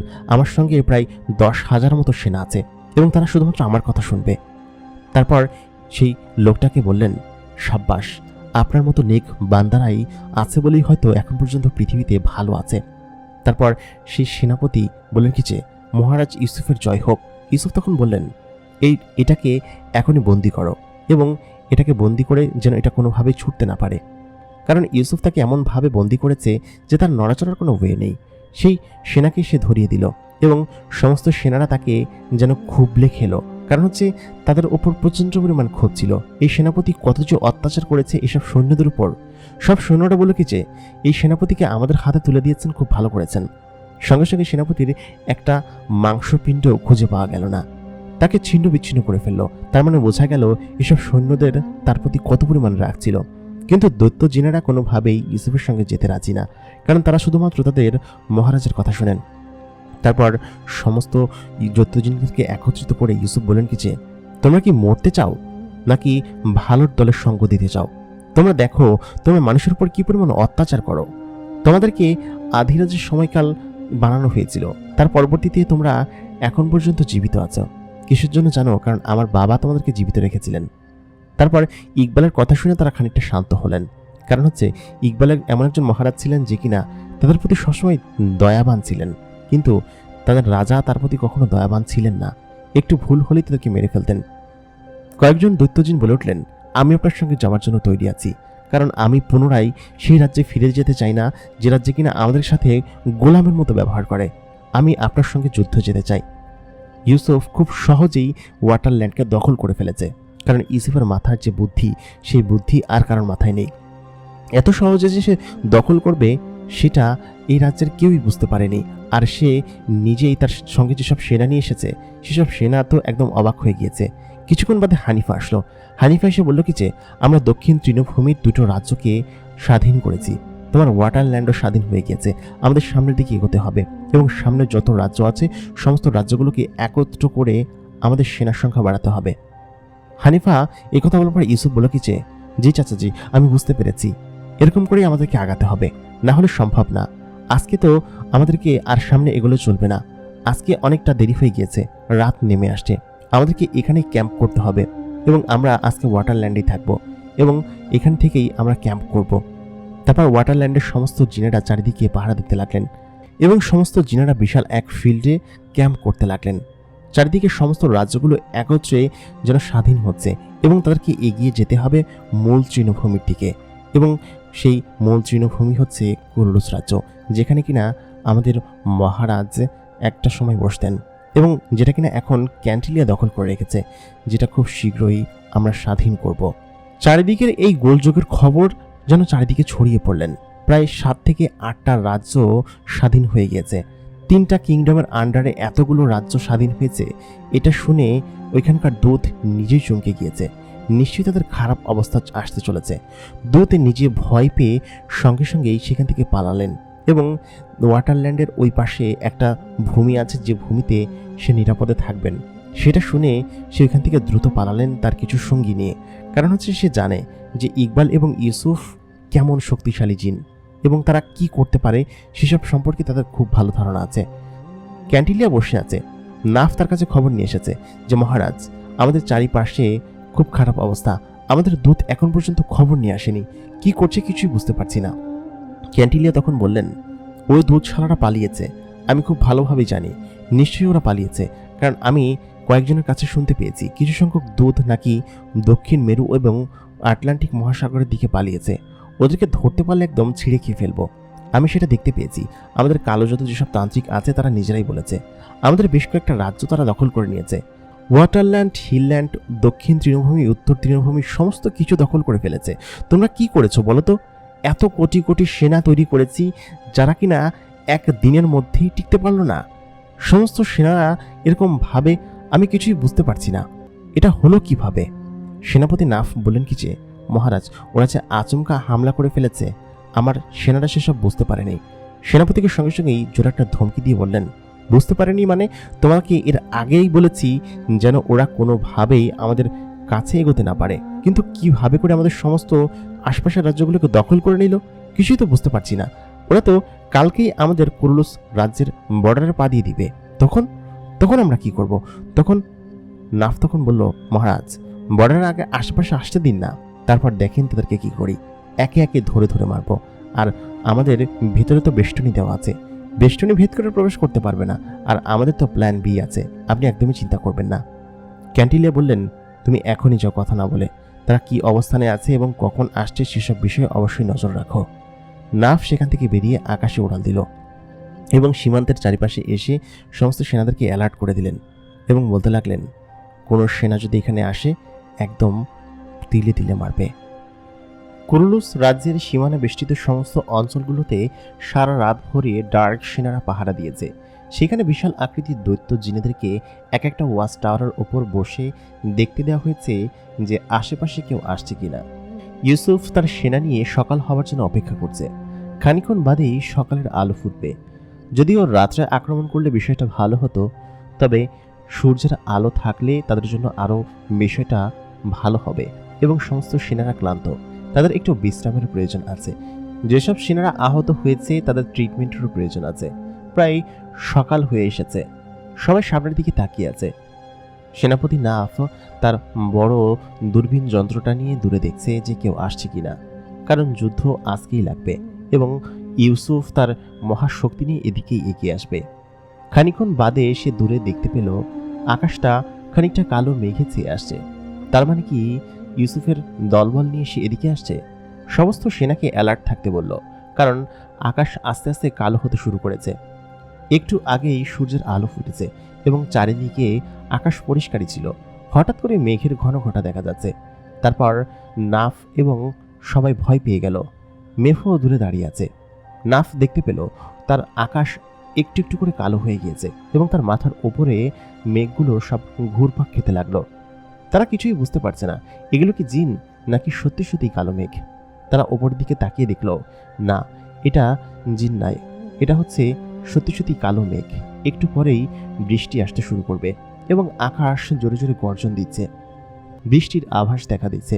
এর মধ্যে জিনদেরকে চেনাও তো একটু মুশকিল হয়ে যাবে, কারণ জিনেরা যখন আসে তখন আকাশ কালো করে আসে। একত্র অসংখ্য জিন যখন একত্রে আসে তখন আকাশ পুরো কালো হয়ে যায়। তারা দক্ষিণ এবং উত্তরের দুই সাইড পাহারা দিয়ে রেখেছে, আর পূর্ব পশ্চিম সাইডে হচ্ছে ব্রাজিলের তাদের নিজস্ব অঞ্চল। এদিক দিয়ে ওরা কোনোভাবেই প্রবেশ করতে পারবে না। তাদের দক্ষিণ এবং উত্তর এই দুই অঞ্চলেই পাহারা দিতে হবে বেশি করে, আর এই সাইডটা তাদের দখলে রয়েছে। তাদের সমস্ত সেনারা ব্রাজিলের এই সাইডেই এখন পাহারারত অবস্থায় রয়েছে। উত্তর দিকে নাফ এবং দক্ষিণ দিকে মেফো তার সেনাদেরকে নিয়ে দাঁড়িয়ে আছে। খানিকক্ষণ বাদেই দূর থেকে একটা আগুনের বর্ষা ভেতরে এসে পড়তে শুরু করলো। বিশাল আকৃতির এক আগুনের ফলা এবং আগুনের দলার মতো সেই জিনিসটা এসে কুরুলুস রাজ্যের সীমানা থেকে সামান্য একটু দূরে গিয়ে পড়লো এবং সেখানে পড়ার সঙ্গে সঙ্গেই দাও দাও করে আগুন জ্বলতে শুরু করলো। নাফ বুঝতে পারলো ইউসুফ তার সেনা নিয়ে বর্ডারে চলে এসেছে এবং একটু পরেই হয়তো তাদের সাথে যুদ্ধ শুরু করতে হবে। সমস্ত সেনাদেরকে অ্যালার্ট করে দেওয়া হলো, রাজ্যে ঢেরাপিটি দেওয়া হলো এবং সিঙায় ফু দেওয়া হলো। চারিদিকে বাঁশি বেজে উঠল। ইউসুফ তার সেনা নিয়ে অলরেডি কুরুলুস রাজ্যের সীমান্তে চলে এসেছে। সীমান্তের 1-2 কিলোমিটার দূর থেকে তাদের দিকে নজর রাখছে। ইউসুফ তার দূরবর্তী সেই নজর দিয়ে দেখতে পেল দূরে নাফ দাঁড়িয়ে আছে সেনা নিয়ে এবং তার সঙ্গে কে যেন কথা বলছে মেফো। এবং তারা কিছু একটা বলছে, এত দূর থেকে শোনা যাচ্ছে না, আরও কাছে যেতে হবে। তার দূরদর্শী এই চোখ দুটো দূর থেকে অনেক কিছুই দেখতে পায় এবং তারা কি বলছে সেটাও স্পষ্ট শুনতে পায়, কিন্তু এত দূর থেকে শোনা যাচ্ছে না, আরও সামনে এগিয়ে যেতে হবে। ইউসুফ তার সেনা নিয়ে খানিকটা সামনে গেল এবং বুঝতে পারলো যদি মুখোমুখি সংঘর্ষ করি তাহলে কোনোভাবেই এদের সঙ্গে খুব বেশিক্ষণ টিকে থাকতে পারবো না। যার কারণে ইউসুফ যেসব দৈত্যগুলোকে ওয়াটারল্যান্ড থেকে চুরি করে নিয়ে এসেছিল বা তাদেরকে দখল করেছে সেসব দৈত্যগুলোকে আগে পাঠালো, কারণ এরা যে কোনো সময় বিশ্বাসঘাতকতা করতে পারে। এরপর সেখান থেকে আনা সমস্ত সৈন্যদেরকে একে একে সাজালো এবং বলল, তোমরা সামনে থেকে তীর মারবে এবং পেছনে বসে যত সেনা আছে তোমরা নানান ধরনের জাদুমন্ত্র এবং তীর মারবে যাতে করে সামনে সব সেনারা মারা যায় এবং ওরাও নিশ্চয়ই এই সমস্ত দৈত্যজিনকে এগিয়ে দিবে। আমাদেরকে এরকমভাবেই এগোতে হবে। তারপর সমস্ত সেনারা সামনে এগিয়ে গেল। জঙ্গলের গাছগুলো ভেঙে দৈত্যজিনগুলো সামনের দিকে আগাতে শুরু করেছে। সীমান্তের কাছে বড় বড় দেয়ালগুলোই বড় বড় দৈত্যজিন এবং নানান ধরনের শক্তিশালী জিন বসে আছে। তারা দূর থেকেই বড় বড় তীর মারতে শুরু করলো সেসব দৈত্যজিনেদের গায়ে, কিন্তু দৈত্যজিনেদের গায়ে তীর লাগলে কিছু হয় না, তারা নিজেরাও খুব ভালোভাবে জানে। জিনেরা আসলে খুব বোকা হয়, যার কারণে তারা অন্যভাবে ইউসুফের মতো বা ইকবালের মতো করে প্রতিহত না করে তাদেরকে একে একে শুধুমাত্র তীর মারতে শুরু করলো। ততক্ষণে সেই দৈত্য জিনগুলো সীমান্তের কাছাকাছি চলে এসেছে এবং সমস্ত দেয়াল বেষ্টিত জায়গাগুলোকে ভেঙে একদম গুড়িয়ে ফেলল এবং উপরের ওয়াচ টাওয়ারে যারা বসেছিল তারা দড়াম করে নিচে পড়ে গেল। সঙ্গে সঙ্গেই হানিফা জোরে একটা চিৎকার দিয়ে তার সমস্ত সেনা নিয়ে সীমানা ভেদ করে ভিতরে প্রবেশ করে ফেলল এবং সমস্ত সেনা একে অন্যের মুখোমুখি হলো। ওদের যত দৈত্যজিনগুলো ছিল সমস্ত দৈত্যজিন ইউসুফের দৈত্যজিনের সঙ্গে মারামারি করতে শুরু করলো এবং মুখোমুখি খুব বড় একটা ক্ল্যাশ হলো, যা কিনা পুরো রাজ্যের আশপাশগুলোতে একদম একটু একটু করে ছড়িয়ে পড়লো। দক্ষিণের সমস্ত জায়গাগুলো একে একে করে ভাঙা শুরু করলো। খুব বেশি দৈত্যজিন ওয়াটারল্যান্ড থেকে উদ্ধার করা যায়নি, যে কটা করা গিয়েছে তাতে করে রাজ্য সীমানা যে ভাঙা গিয়েছে সেটাই শুকরিয়া। সঙ্গে সঙ্গে ইউসুফ আলোর গতিতে ভিতরে প্রবেশ করলো। ভেতরে প্রবেশ করে একে একে তার সামনে যতগুলো জিন আসছে সমস্ত জিনগুলোকে মারা শুরু করলো। ইউসুফ দৈত্য জিনগুলোকে টার্গেট করলো, কারণ হচ্ছে ওইগুলো বেশি ক্ষতি করছে এবং ওইগুলো যাদেরকে ধরছে তাদেরকে একদম পিষে মেরে ফেলছে। ইউসুফ দেখতে পেল দৈত্য জিনগুলো সব একে একে করে তাদের সমস্ত পুরাতন সেনাদেরকে মারছে। ইউসুফ একটা বুদ্ধি করলো, সেই দৈত্য জিনগুলোকে মারার চেষ্টা করলো। ইউসুফ উড়ে গিয়ে তার চোখের সেই শক্তি দিয়ে একটা দৈত্য জিনের গায়ে জোরে বর্ষণ ফেলতেই সেই দৈত্যজিনটা উড়ে গিয়ে কিছুটা দূরে পড়ল, কিন্তু তার চোখের সেই আগুনে দৈত্যজিনটা মারা গেল না। অন্য সাধারণ জিন ওই আগুনে মারা যায়, কিন্তু এই দৈত্যজিনটা কোনোভাবেই মারা যাচ্ছে না। বিষয়টা কি ইউসুফ বুঝতে পারল না। ইউসুফ উঠে তার সমস্ত শক্তি দিয়ে তার হাতে থাকা বড় অস্ত্রটা দিয়ে সেই দৈত্যজিনের পেটের মধ্যে ঢুকিয়ে দিল। ঢুকিয়ে দেওয়ার পরে সে সেটা বের করলো এবং দেখলো সেই জিনটা কোনোভাবেই নিচে পড়ছে না। সে সঙ্গে সঙ্গে আবার উঠে দাঁড়ালো। কিছুই বুঝতে পারছে না ইউসুফের মাথায় ঢুকছে না। কিছুক্ষণ দূরে সে দেখতে পেল হানিফা দাঁড়িয়ে আছে। ইউসুফের এই কাণ্ড দেখে হানিফা তার কাছে এগিয়ে আসলো। হানিফার হাতে মুখে চোখে কালো এবং নানান ধরনের জিনিস লেগে আছে, যেগুলো কিনা রক্তও না আবার অন্য কিছুও না। যেসব দৈত্য জিনেরা আছে বা কিছু খারাপ জিন আছে তাদের রক্ত প্রচণ্ড পরিমাণ কুষ্ঠিত হয় এবং নীল বর্ণের হয়। ইউসুফ এগুলো দেখে বলল, কিছু আপনার গায়ে এগুলো কি লেগেছে? হানিফা তখন বললো, এগুলো ভাবার সময় না, এখন তুমি বুদ্ধি খাটাও। দৈত্য জিনগুলোকে মারা এত সহজ নয়। আমি যতটুকু জানি এদেরকে হত্যা করা যায় না এবং এদের প্রাণ এদের নিজের কাছে নেই। এদের প্রাণ নিশ্চয়ই কোথাও একটা জায়গায় লুকানো আছে, সেটা আন্ডারগ্রাউন্ডের কোনো একটা জায়গায়, যার কারণে এদেরকে তুমি হত্যা করতে পারবে না, তুমি এদেরকে মারতে পারবে না। তবে বুদ্ধি করো যে এদেরকে কিভাবে কি করা যায়।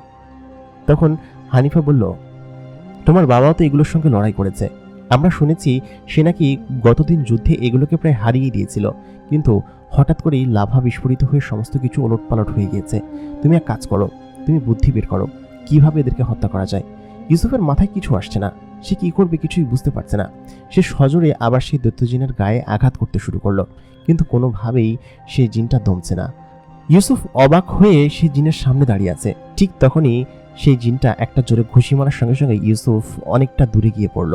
উত্তর পূর্ব দিক থেকে সেনাপতি দুলদুল এবং তার অন্যান্য সব সেনারা এবং ওয়াটারল্যান্ড এবং হিলল্যান্ডের মন্ত্রী যারা আছে সবাই যুদ্ধ করতে শুরু করলো। তারাও একইভাবে আক্রমণ করেছে। যেসব সেনা ওইখান থেকে পেয়েছিল এবং বিভিন্ন রাজ্য থেকে যারা পেয়েছে সেগুলো দিয়ে তারা সীমান্তের সব দ্বারগুলো ভেঙেছে ভেঙে একে একে ভেতরে প্রবেশ করলো এবং সমস্ত জিনেদেরকে মারতে শুরু করলো। সেনাপতি সেই দৈত্য জিনেদের সঙ্গে লড়াই করছে এবং সেই একই পদ্ধতিতে তাদের হাত পাগুলো কেটে দিতে শুরু করেছে, যাতে করে তারা কোনোভাবেই দাঁড়াতে না পারে, এবং দাঁড়াতে না পারলে তারা তো যুদ্ধ করতে পারবে না। সেনাপতি দুলদুল এবং হিলল্যান্ডের সেনাপতি একে একে সমস্ত জিনেদেরকে মারতে শুরু করেছে। মুখোমুখি প্রচণ্ড পরিমাণ দ্বন্দ্ব লেগেছে। ঠিক তখনই ক্যান্টিলিয়ার মূল ভবন থেকে ক্যান্টিলিয়া তার গাড়ি বহর নিয়ে বেরিয়ে আসলো বাইরের দিকে। মেফো তার গাড়ি বহর নিয়ে সেই শেল্ডের ভেতরে রয়েছে। মেফো মহারাজকে বললেন, মহারাজ, আপনি এই শেল্ডের বাইরে বের হবেন না। এইখান থেকে প্রায় অনেক দূরে আমাদের বর্ডারের যুদ্ধ লেগেছে, সেগুলো আমাদের কাছে আসতে আসতে অনেক দেরি আছে, এবং ওরা কোনোদিনই আমাদের এই শেল্ড ভেদ করে ভেতরে প্রবেশ করতে পারবে না। তার আগেই ওদের অধিকাংশ সেনাকে আমরা হত্যা করব। আপনি চিন্তা করবেন না, আপনি শুধু এখানে দাঁড়িয়ে দেখুন, আমি এই সুরক্ষা বেষ্টনীর বাইরে গিয়ে দেখছি কি অবস্থা। ক্যান্টিলিয়া তার গাড়িবহর নিয়ে আকাশ সীমানার অনেকটা ওপরে দাঁড়িয়ে সমস্ত কিছু দূরবীন দিয়ে দেখছে যে দূরে কি হচ্ছে। সে দেখতে পাচ্ছে দূরে শুধু বড় বড় আগুন জ্বলছে, এবং সে নীল রঙের একটা আগুন দেখতে পেল। এবং সে যখন দূরবীন দিয়ে দেখল, সেটা আর কেউ নয়, সেটা হচ্ছে ইউসুফ। ইউসুফ খুব দ্রুত গতিতে তার সমস্ত জিনগুলোকে একে একে হত্যা করছে। সাধারণ জিনেরা যদি একজন একজন করে নিজেরা যুদ্ধ করে, ইউসুফ একসঙ্গে 1000 জনকে মারছে। এক একটা কবে তার চোখের আলো দিয়ে সমস্ত জিনেদেরকে একে একে হত্যা করছে। তার তরবারিটি চালানো দেখে ক্যান্টিলিয়া নিজেই ভয় পেয়ে গেল। এরকম তরবারি চালাতো তো ইকবাল, এ তো আরেক ইকবাল দেখছি। একদম সমস্ত জিনেদেরকে মারতে মারতে তারা প্রায় এক পাশ খালি করে ফেলল। সমস্ত জিনরা প্রায় মারা গিয়েছে, বর্ডারে যারা সুরক্ষিত অবস্থায় ছিল, এবং সমস্ত দৈত্য জিনগুলো এখন পর্যন্ত মরেনি। তারাই সমস্ত ক্ষতি সাধন করছে। কিন্তু যেসব সাধারণ জিন ছিল এবং সেনা জিন ছিল, সেসব জিনেদেরকে তারা দমিয়ে ফেলেছে। হানিফা একাই কয়েক হাজার জিনকে মেরে ফেলেছে, এবং এরকম আরো অনেক জানি কত বীর আছে যারা কিনা সমস্ত জিনেদেরকে এক একে প্রতিহত করতে লাগলো। তখন হানিফা এসে বলল, ইউসুফ, তুমি ভালো মতো চিন্তা করো, যেহেতু এদের প্রাণ এদের মধ্যে নেই, আমরা এদেরকে মারতে পারবো না। ঠিক তখনই ইউসুফের মাথায় একটা বুদ্ধি আসলো। আমরা যদি তাকে হত্যাই না করতে পারি, তাহলে তো তাকে আমরা পঙ্গু করে দিতে পারি, তাই না? যদি তার মাথায় না থাকে, তাহলে তো তারা আর কিছু দেখতে পারবে না। যদি তার হাত পাই না থাকে, তাহলে তো তারা হাঁটতে পারবে না বা যুদ্ধও করতে পারবে না। শুধু শরীর দিয়ে কি করবে? অবশ্যই কিছু করতে পারবে না। তখন তিনি হানিফা চাচাকে বললেন, চাচা, আমার মাথায় একটা বুদ্ধি এসেছে। ঠিক তখনই সেখানে মারিয়া এবং সালমান চলে আসলেন। মারিয়া এবং সালমানকে বললেন, সালমান, তুমি সমস্ত মানুষ সৈন্যদের অবশ্যই লিড দিবে, ঠিক আছে? তাদের জন্য কোনো ক্ষতি না হয়। তাদেরকে বলবে সীমান্তের সব থেকে দূরত্ব থেকে তারা যেন তীর ছোড়ে, এবং তারা যেন কোনো জিনের কাছাকাছি না যায়, কারণ তাদের ওরকম পরিমাণ শক্তি নেই। এবং তোমরা তাদেরকে এক কাজ করতে বলো, তারা যেহেতু তীরন্দাজ এবং এই ধরনের শক্তি তাদের বেশি আছে, দূর থেকে প্রত্যেকটা দৈত্য জিনের চোখ বরাবর তাদেরকে তীর মারতে বলো, এবং তাদের চোখ নষ্ট করে দাও, তারা যাতে চোখেই না দেখতে পায়। এটা বলার পর সালমান উড়ে সমস্ত মানুষ এবং পাখিদের কাছে গেল এবং বলল কি যে তোমরা এরকম ভাবে সমস্ত জিনেদের চোখগুলো নষ্ট করে দিতে থাকো। তারপর তারা দূর থেকে সমস্ত দৈত্য জিনেদের চোখ বরাবর তাদের তীরগুলো মারতে শুরু করলো। এক একজনের 2-3টা করে তীর মারছে এবং চোখ দুটো নষ্ট হয়ে যাচ্ছে। দৈত্য জিনগুলো জোরে চিৎকার করতে লাগলো। সমস্ত দৈত্য জিন একত্রে চিৎকার করছে, যেহেতু তাদের চিৎকার শুনে আশেপাশের সমস্ত জিনেরা ভয় পেয়ে গেল, কারণ দৈত্য জিনেরা অনেক জোরে জোরে চিৎকার করছে। ক্যান্টিলিয়া দেখেও ভয় পেয়ে গেল, কারণ হচ্ছে তার সামনে এগিয়ে আসছে। তবে তাদের কাছে প্ল্যান বি আছে, যেটার মাধ্যমে যতই সমস্যা হোক না কেন, তারা সেটার মাধ্যমে অবশ্যই টিকতে পারবে, এবং সেটার মাধ্যমে তারা যে কোনোভাবেই হোক তারা বেঁচে যাবে। ওপর থেকে যখন তারা তীরগুলো মারছিল, তখন ইউসুফ নিচে গিয়ে তার ধারালো তরবারি দিয়ে সেই দৈত্যগুলোর পা কোপ মারতে লাগলো, এবং পায়ের গোড়ালি, কারোর হাতের উপরের অংশ, কারোর কবজি, কারোর হাঁটু নিচের অংশ কোপ মেরে ফেলতে লাগলো। সঙ্গে হানিফাও। আর অন্য সমস্ত জিনদেরকে বলা হলো তারা যেন অন্য সেনা জিনদেরকে যে কোনোভাবেই হোক আটকায়। হানিফা, সালমান, মারিয়া এবং ইউসুফ মুহূর্তের মধ্যেই সামনে থাকা হাজার হাজার দৈত্য জিনের হাত পা কাটতে শুরু করলো, এবং কয়েক মিনিটের মধ্যেই সামনে থাকা সমস্ত দৈত্য জিনেদের হাত পা মাথা একদম কেটে গুঁড়ো গুঁড়ো করে ফেললো। সঙ্গে সঙ্গে তারা সেখানে লুটিয়ে পড়লো মাটিতে। তারা সেখানে বসে চিৎকার চেঁচামেচি করছে, কারণ তাদের ওঠার আর ক্ষমতা নেই। তারা আর উঠেও দাঁড়াতে পারবে না, কারণ তাদের হাত পা না থাকলে তারা কিভাবে উঠে দাঁড়াবে। সবাই চিৎকার চেঁচামেচি করতে লাগলো। সমস্ত দৈত্য জিনেদের এই অবস্থা দেখে ওইখানে যত সেনা ছিল সমস্ত জেনারা আস্তে আস্তে পিছনে হাঁটতে শুরু করলো। ইউসুফ জোরে চিৎকার দিয়ে উঠল, যে ওরা কোনোভাবেই আমাদের সঙ্গে পারবে না। সেখানে থাকা ওয়াটারল্যান্ডের সেনাপতি জয়ের উল্লাস করতে লাগলো। ইউসুফ তখন বলল, এখন পর্যন্ত আমরা কোনো কিছুই করিনি, আমাদেরকে আরও সামনে এগিয়ে যেতে হবে। কুলুস রাজ্যের মূল সীমানার মধ্যে আমাদেরকে ঢুকতে হবে। সমস্ত যে সেনারা সামনের দিকে এগিয়ে যাচ্ছে এবং কুলুস রাজ্যের সমস্ত সেনারা পেছনের দিকে পেঁচাচ্ছে, কারণ সে তাদের অর্ধেক শক্তি এখানে ধ্বংস হয়ে গেছে। ঠিক তখনই দেখা গেল যে পেছন থেকে বিশাল আকৃতির এক সেনা বহর নিয়ে নাফ এগিয়ে আসছে। এতক্ষণ তারা যাদের সঙ্গে লড়াই করেছে তারা হচ্ছে এই বর্ডার রক্ষী এবং বর্ডারের আশেপাশের কিছু সুন্দর বেষ্টিত জিন যারা কিনা এখানে ছিল, কিন্তু আসল সেনা সামনে রয়েছে এবং তাদের সঙ্গে লড়াই করতে হবে। সামনে আরও হাজার হাজার দৈত্য জিন এবং শক্তিশালী সেনা, এসব সেনার সঙ্গে লড়াই করে তারপর সামনে যেতে হবে ক্যান্টিলিয়ার কাছে। ক্যান্টিলিয়াকে যদি একবার ইউসুফ ধরতে পারে তাহলে তার আর রক্ষে নেই। সমস্ত সেনারা প্রচণ্ড পরিমাণ জোশের মধ্যে আছে, কারণ তারা একটু আগেই ধ্বংসযজ্ঞ চালিয়েছে। সীমান্তের 3 অংশই যেন তারা দখল করে ফেলেছে। ওদিকে সেনাপতি দুলদুল, ওয়াটারল্যান্ডের, হিলল্যান্ডের মন্ত্রী, রাজা এবং সেনাপতি সবাই একে একে সীমান্তের সমস্ত কিছু নিজের দখলে নিয়ে নিয়েছে এবং সেখানেই তারা থমকে গিয়েছে, কারণ সমস্ত জিনেরা পিছনে সরে গিয়েছে। তাদের থেকে প্রায় আধা কিলোমিটার 1 কিলোমিটার দূরে সরে গিয়েছে এবং দূর থেকেই দেখা যাচ্ছে যে সেনাপতি নাফ তার সৈন্য নিয়ে এগিয়ে আসছে। তারপর ইউসুফ বলল কি যে, দাঁড়াও, আমরা সৈন্য নিয়ে যদি সরাসরি তাদের সাথে যুদ্ধ করি তাহলে হয়তো আমরা পারবো না, আমাদেরকে বুদ্ধি দিয়ে এগোতে হবে। কিছু সংখ্যক সেনা, শোনো, তোমরা নিচের দিকে চলে যাও, একদম নিচে যাও। কিছু সেনা আমার সঙ্গে এই মাঝ বরাবর থাকো আসমানের, আর যেসব মানুষ সৈন্য আছে তোমরা একদম আসমানের উপরে চলে যাও, তোমাদের পাখিগুলোকে নিয়ে একদম মেঘের আড়ালে চলে যাবে। উপরে কালো বাদল দেখা যাচ্ছে, সেই কালো বাদলের আড়ালে তোমরা ঘিরে ফেলবে সমস্ত কিছু, বুঝছো? আর তোমাদের কাছে যেসব তীর আছে তোমাদেরকে যেভাবে শিখিয়ে দেওয়া হয়েছে ঠিক সেরকম ভাবেই করবে। উপর থেকে একদম সমস্ত দৈত্যগুলোর চোখে তোমরা তীর মারবে, বুঝতে পেরেছ? সমস্ত সেনারা তাদের পজিশনের সামনের দিকে আগাতে শুরু করলো।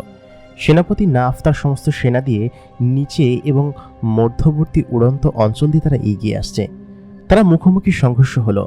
ইউসুফ তার সেনা নিয়ে ভেতরে ঢুকে গেল এবং ইউসুফ সমস্ত সেনাদের মাঝখানে চলে গেল। ইউসুফের ধ্বংসযজ্ঞ দেখে সমস্ত সেনারা তার কাছে যেতে ভয় পাচ্ছে, কারণ সে যেন দেবদূতের মতো আলোর গতিতে সমস্ত সেনাদেরকে একে একে হত্যা করছে। তার ধারে কাছেও কেউ ঘেঁষতে পারছে না। দেখে মনে হচ্ছে তার একার গতির কাছে যেন সবাই নস্যি।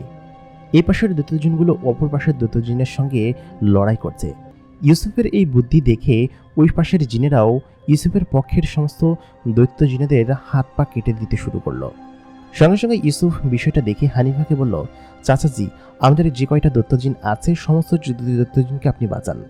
আপনি তাদেরকে বলুন যেন তাদের হাত পা সুরক্ষিত অবস্থায় রাখে, এবং তারা তো দেখতে পাচ্ছে। সঙ্গে সঙ্গে সমস্ত দৈত্যজিনকে অ্যালার্ট করে দেওয়া হলো এবং সবাইকে বলা হলো যেন কোনোভাবেই তাদের কাছাকাছি না ঘেঁষতে পারে, এবং তারা ঠিক সেরকমভাবে কাজ করতে শুরু করলো। ইউসুফের এমন গতিবেগ দেখে সবাই বিস্মিত, চোখের পলকে এক জায়গা থেকে আরেক জায়গায় চলে যাচ্ছে। এমনকি ক্যান্টিলিয়া দূর থেকে তার দূরবীন যন্ত্রে দেখেও অবাক। এই মাত্র যাকে এখানে দেখলো সে সেকেন্ডের মধ্যে ওই পাশে চলে গিয়েছে এবং সে একাই হাজার হাজার সৈন্যকে মেরে ফেলছে। ক্যান্টিলিয়া জোরে একটা শব্দ করে উঠল, এই শুয়োরের বাচ্চাটা একাই এত কিছু মারছে, আমি তো আর সহ্য করতে পারছি না। ক্যান্টিলিয়া দূর থেকেই একটা আগুন তার সেই ছড়ি দিয়ে বর্ষণ করলো এবং ইউসুফের কাছাকাছি ঘেঁষে সেই আগুনটা চলে গেল। ইউসুফ তখন দূর থেকে দেখতে পেল ক্যান্টিলিয়া অনেকটা দূরে কুলুস রাজ্যের একদম মেন সিংহাসনের একদম ওপরে তার রথের উপর ভাসছে এবং ওইখান থেকে আলোটা এসেছে। ঠিক তখনই সে আরেকটা আলো এখান থেকে মারতে শুরু করলো। ইউসুফ বিষয়টা দেখে সে বুঝতে পারলো নাফ, মেফো এবং ক্যান্টিলিয়া অনেক দূর থেকেই তাকে দেখছে এবং তারা তার সমস্ত সৈন্যকে এগিয়ে দিয়ে সে ওইখানে বসে আছে এবং তাকে এখানে বসে থাকলে চলবে না। তখন সে আবার সেই ছড়ি থেকে আগুন বর্ষণ করলো এবং সেটা ইউসুফের কাছ ঘেঁষে দূরে গিয়ে একটা দৈত্যজিনের গায়ে লাগলো, সেটাও ক্যান্টিলিয়াদের দৈত্যজিন, এবং সঙ্গে সঙ্গে সে পুড়ে সেখানে ছাই হয়ে গেল। তার মানে এটা বোঝা গেল যে এইসব দৈত্যজিনদেরকে মারার ক্ষমতা একমাত্র ক্যান্টিলিয়ার এই ছড়ির মধ্যেই আছে এবং এটা দিয়েই বাজিমাত করতে হবে। সে ক্যান্টিলিয়াকে আরও বেশি রাগালো। সে দূর থেকে দেখছে যে ইউসুফ তাকে নানান ভঙ্গিতে ব্যঙ্গ করার চেষ্টা করছে এবং ক্যান্টিলিয়াকে সে নানানভাবে রাগানোর চেষ্টা করলো যাতে করে ক্যান্টিলিয়া তার সামনে এগিয়ে আসে এবং এগিয়ে আসলেই যাতে করে সে হত্যা করতে পারে। কিন্তু ক্যান্টিলিয়া আরও রেগে গিয়ে তার সেই আগুনের বর্ষণগুলো জোরে জোরে ইউসুফের গায়ের দিকে মারতে লাগলো। ইউসুফ প্রচণ্ড পরিমাণ চালাক আছে। সে ওই জিনিসগুলো ঠিক দৈত্য জিনেদের সামনে দাঁড়িয়ে তার কাছে মারার জন্য ক্যান্টিলাকে খেপাচ্ছে এবং ক্যান্টিলা সেটা মারছে। ইউসুফ সঙ্গে সঙ্গে সেখান থেকে সরে যাচ্ছে এবং সেই জিনিসগুলো দৈত্যজিনদের গায়ে লাগার সঙ্গে সঙ্গে তারা পুরো সেখানে ছাই হয়ে যাচ্ছে। এরকম করে অসংখ্য দৈত্যজিনকে সে মেরে ফেললো। ঠিক তখনই মেহু সেখানে এসে বলল, মহারাজ আপনি কি করছেন? আপনি তো তাকে মারছেনই না, বরং তাকে আরও সাহায্য করছেন। আপনি পেছনে দেখুন, আপনি আমাদের দৈত্যজিনগুলোকে মারছেন। এটা দেখে ক্যান্টিলা বলল, আমি প্রচণ্ড পরিমাণ রেগে গিয়েছিলাম। এ এমনভাবে আমাদের সৈন্যগুলোকে হত্যা করছে, দেখো একদম সাফ করে ফেলেছে। প্রায় ও একাই কয়েক কোটি সৈন্যকে মেরে ফেলেছে। এটা কিভাবে সম্ভব? এসব সেনা তৈরি করতে যে আমার কত বছর সময় লেগেছে, আমার তো রাগ হবেই। মেহু তখন বলল, মহারাজ আপনি চিন্তা করবেন না, আপনি ওকে আমাদের কাছে আসতে দিন, দেখবেন ওকে কিভাবে আমরা ব্ল্যাকমেইল করে, ওর বাবা তো আমাদের কাছে আছে তাই না, ওকে যে কোনোভাবেই হোক এই সুরক্ষা বেষ্টনীর মধ্যে একা প্রবেশ করাতে হবে, না হলে ও কোনোভাবেই ওকে দমানো যাবে না, বুঝতে পেরেছেন? ক্যান্টিলে তখন বলল, কিন্তু সেটা কিভাবে করব? মেহু তখন বলল, আমাকে ভালো মতো দেখতে দিন। ঠিক তখনই ক্যান্টিলিয়া বলল, ওই যে দূরে হানিফাকে দেখা যাচ্ছে, আমি হানিফাকে মারব। ও আমাকে যে কি পরিমাণ জ্বালিয়েছে। ঠিক সঙ্গে সঙ্গেই জোরে একটা আগুন তার ছড়ি থেকে হানিফার দিকে মারল এবং দূরত্ব ভেদ করে হানিফার ঠিক কাঁধের কাছে লাগার সাথে সাথেই হানিফা দূরে ছিটকে গিয়ে পড়ল। এটা দেখে ইউসুফ বলল কি যে, হানিফা চাচা। সঙ্গে সঙ্গে সে সেখানে দৌড়ে গেল এবং হানিফা চাচাকে ধরল। মায়া তার বিশাল বড় ড্রাগনের পাখি নিয়ে হানিফার কাছে এগিয়ে আসলো। শুধুমাত্র মায়া নয়, সবাই যেন হানিফার এই আহত অবস্থা দেখে আর মেনে নিতে পারছে না। এই অবস্থায় হঠাৎ করেই শত্রুপক্ষের সমস্ত জিনেরা আরও বেশি করে আক্রমণ করা শুরু করলো এবং একে একে সমস্ত ভালো জিনদেরকে, ইউসুফের জিনদেরকে মারা শুরু করলো। অনেকগুলো দৈত্য জিন মুহূর্তের মধ্যেই নিচে পড়ে গেল এবং একই পদ্ধতিতে তাদেরকে মারা শুরু করেছে। তারা যেন একে একে মরতে শুরু করেছে। হানিফা তখন বলল, তোমরা আমার কথা চিন্তা করো না, তোমরা দ্রুত যুদ্ধে ফিরে যাও, না হলে ওরা তোমাদেরকে মেরে ফেলবে। খানিকক্ষণ বাদে বিশাল বড় এক পাখির ওপর নাফ উড়ে আসলো। উড়ে এসে ইউসুফকে পেছন থেকে জোরে একটা আগুনের গোলাবর্ষণ মারতেই ইউসুফের পিঠে লেগে সে অনেকখানি দূরে গিয়ে পড়ল। ইউসুফ সেটা দেখে প্রচণ্ড পরিমাণ রেগে গেল এবং সে উঠে নাফকে মারতে শুরু করলো। নাফ এবং তার মধ্যে তুমুল যুদ্ধ হচ্ছে। এর মধ্যে এই সুযোগে অসংখ্য জিন ভালো জিনদেরকে মেরে ফেলেছে এবং তাদেরকে একে একেই প্রতিহত করতে শুরু করেছে। হঠাৎ করেই যেন সমস্ত ভালো জিনেদের যুদ্ধক্ষেত্র রণক্ষেত্র পরিণত হয়ে যেতে লাগলো। তারা অনেক বেশি ভয় পেয়েছে, কারণ কোটি কোটি জিন তাদের সামনে এখনও আছে। তারা মাত্র কয়েকশো সেনা। উপরে যেসব পাখি উঠছিল তাদেরকে নিচে থেকে জোরে জোরে গোলাবর্ষণ করতে লাগলো এবং পাখির গায়ে লেগে তারা প্রচণ্ড শব্দ করে তাদের পিঠ থেকে নিচে পড়ে যেতে লাগলো। দুইজন মানুষ উপর থেকে নিচে খুব গতিতে পড়ছে। তারা একে অন্যের দিকে তাকিয়ে আছে। মাটিতে পড়লেই তারা সেখানে শেষ হয়ে যাবে এবং খানিকক্ষণ বাদে তারা মাটির সঙ্গে সংস্পর্শ হয়ে একদম যেন রক্তাক্ত হয়ে গেল। তাদের দেহ ছিন্ন বিচ্ছিন্ন হয়ে এদিক ওদিক পড়তে লাগলো। এগুলো দেখে সমস্ত সেনারা যেন ছিন্ন বিচ্ছিন্ন হয়ে গেল। তাদের সেনাপতি হানিফা নিচে পড়ে গিয়েছে আর ইউসুফ ওদিকে নাফের সঙ্গে লড়াই করছে। নাফ প্রচণ্ড গতিতে একটা আলোক রশ্মি ইউসুফের দিকে মারার সঙ্গে সঙ্গেই তার বুকে লেগে সে প্রায় অনেকখানি দূরে গিয়ে পড়ল এবং মাথা চাপটাতে লাগলো। ঠিক তখনই নাফ তাকে এসে শক্ত করে ধরে ফেলল। ধরে প্রায় কয়েকশো জিন ইউসুফকে শক্ত করে দুই হাত চেপে ধরলো এবং হাত পা সবাই চেপে ধরলো।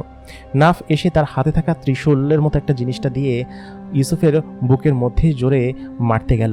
ঠিক তখনই ইউসুফ তার এক হাত ঝাড়া দেওয়ার সঙ্গে সঙ্গেই অসংখ্য জিন এদিকে ওদিকে ছুঁড়ে পড়ে গেল এবং তার হাত পা সব ছাড়িয়ে সে আবার উঠে পড়ল এবং উঠে সে তার চোখ দিয়ে সেই আলোক রশ্মিটা সেই পাখিটার গায়ে মারল, যে পাখিটা নাফকে আকাশে উড়িয়ে নিয়ে যাচ্ছিল।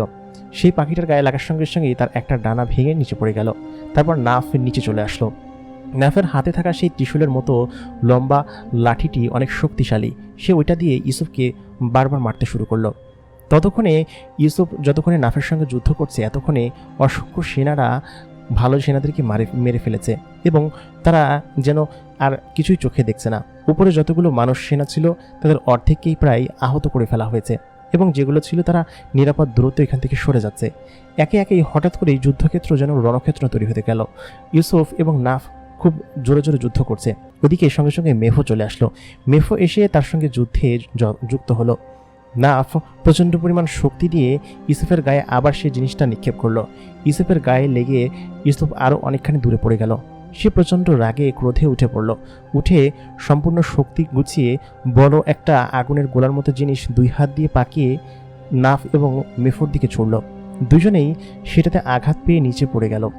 হানিফা আহত হওয়ায় এবং ইউসুফ একা পড়ে যাওয়ায় সমস্ত সেনারা যেন লিডারহীন হয়ে পড়েছে এবং তারা যেন ভয়ে পেছনের দিকে দৌড় মারতে শুরু করলো। আসমান থেকে সমস্ত সেনারা নিচে পড়ে যাচ্ছে।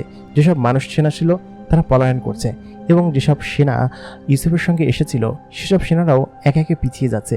হঠাৎ করেই এরকম পরিবেশ দেখে ইউসুফ প্রচণ্ড রাগে ক্রোধে ফেটে পড়ল এবং সঙ্গে সঙ্গেই মেফো এবং নাফ উঠে তাকে আবার চারিদিক দিয়ে কালো জাদু দিয়ে আটকে ফেলল। ইউসুফ নড়াচড়া করতে পারছে না। চারিদিকে এক বিষণ্ণ পরিবেশ সৃষ্টি হয়ে গিয়েছে। ওদিকে ওয়াটারল্যান্ড এবং হিলল্যান্ড এবং তৃণভূমির সমস্ত সেনাপতিরা তারাও কেমন যেন একদম নিস্তেজ হয়ে পড়েছে। তারা অনেকখানি ভয় পাচ্ছে সামনে আগাতে, কারণ সামনে বড় শক্তি তাদের জন্য অপেক্ষা করছে। তাদের মূল যুবরাজকে নাফ এবং মেফো তাদের জাদু বলে আটকে ফেলেছে। কোনোভাবে সে সেখান থেকে নড়তে পারছে না। তারপর কি করবে সেনারা কিছুই বুঝতে পারছে না। তারা ভয় পেয়ে পিছাতে শুরু করলো। একে একে সমস্ত কালো শক্তির জিনেরা তাদের সামনে এসেই তাদেরকে মারতে শুরু করলো। সমস্ত সিন যেন স্লো মোশনে চলতে শুরু করলো, কারণ ভালো সেনারা একে একে মারা যাচ্ছে। বড় বড় আগুনের গোলা এসেই তাদের বুকে লাগছে। যেসব দৈত্য জিন ইউসুফের পক্ষে লড়াই করছিল তাদের হাত পা চোখ একদম আগুন মেরে উড়িয়ে দেওয়া হচ্ছে। তীরের বর্ষা এসে কারোর মাথায় লাগছে, কারোর বুকে বিদ্ধ হচ্ছে, কেউ লেগে সেখানেই একদম নিহত হয়ে যাচ্ছে। চারিদিকটা দেখে ইউসুফ যেন এক ধরনের বিলাপ করতে শুরু করলো।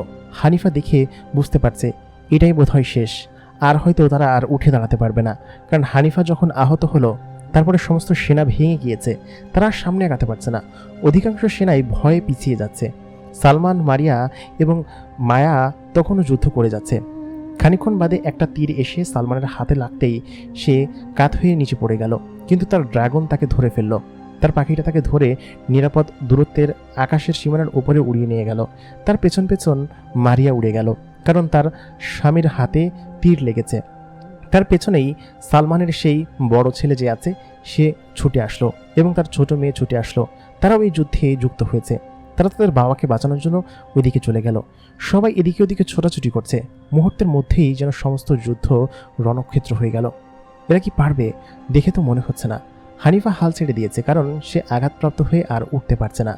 তারপর তার হাতে একটা তীর লেগেছে এবং সে সেখানেই লুটিয়ে পড়েছে।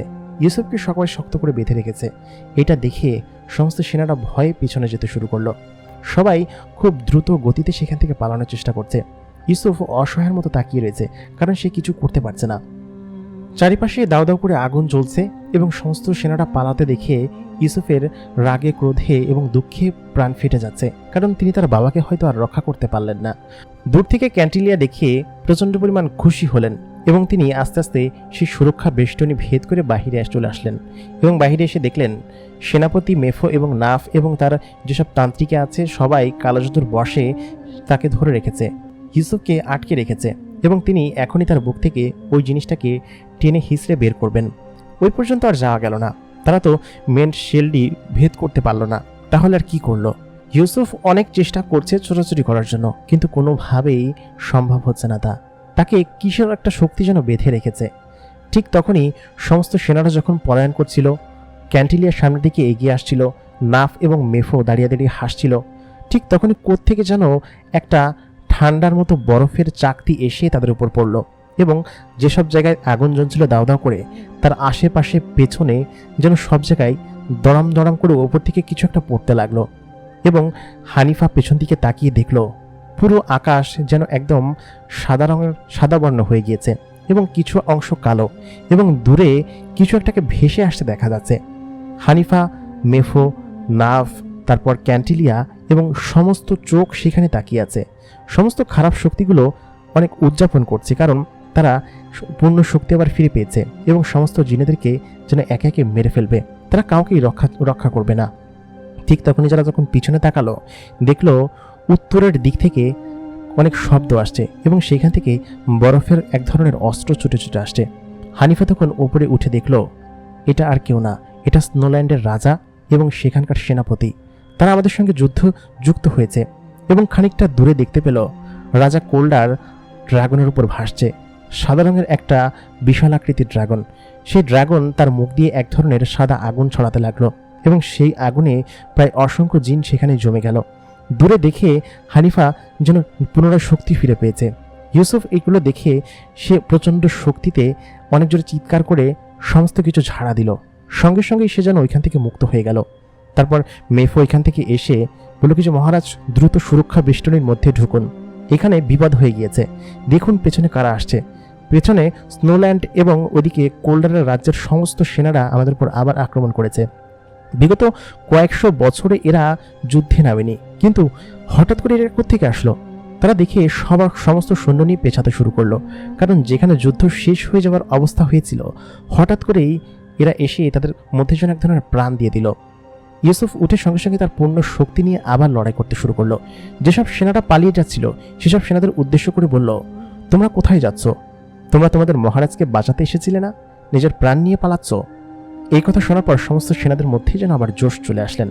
তারা আবার পেছনের দিক থেকে যাওয়া শুরু করে আবার সামনের দিকে আসা শুরু করলেন।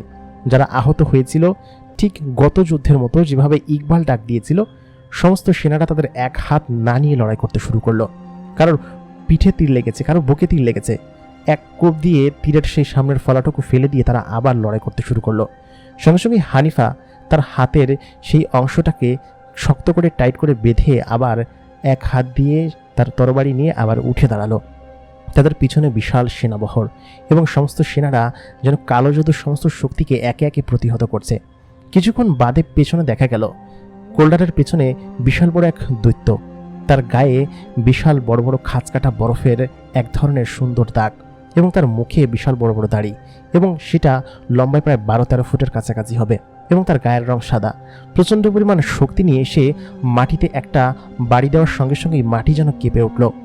সঙ্গে সঙ্গেই ক্যান্টিলিয়া ভয় পেয়ে গেল এবং মেফো তাকে নিয়ে বলল কিছু, মহারাজ দ্রুত সুরক্ষা বেষ্টনীর মধ্যে যান এবং দক্ষিণ থেকে আমাদের যত সৈন্য আছে অ্যামাজনের ওই সাইড থেকে সমস্ত সৈন্যকে রাখো, কারণ বিপদ এখন আরও বেড়ে গিয়েছে। আমরা যা ভেবেছিলাম সেটা হয়তো আমাদের প্ল্যান বি কার্যকর করতে হবে। তার জন্য যে কোনোভাবেই হোক ইউসুফকে আমাদের সুরক্ষা বেষ্টনীর ভেতরে প্রবেশ করাতে হবে, না হলে সেটা সম্ভব হবে না। ক্যান্টিলিয়া বলল, নাফ তুমি দ্রুত দক্ষিণে খবর পাঠাও, আমাদের এই সাইডে ব্রাজিলের যত সৈন্য আছে সব সৈন্যকে খবর পাঠাও, আন্ডারগ্রাউন্ডের যত সৈন্য আমরা ব্যাকআপে রেখেছিলাম সব পাঠাতে বলো। তারপর মেফো তুমি এক কাজ করো, তুমি নিচে যাও, নিচে গিয়ে ইকবালকে নিয়ে আসো, আমি আমার আসল খেলা শুরু করতে যাচ্ছি। তারা দুদিকে দুজন চলে গেলেন। তারপর সমস্ত সেনারা এসে যত কালো জিন ছিল তাদেরকে একে একে মারতে শুরু করলেন।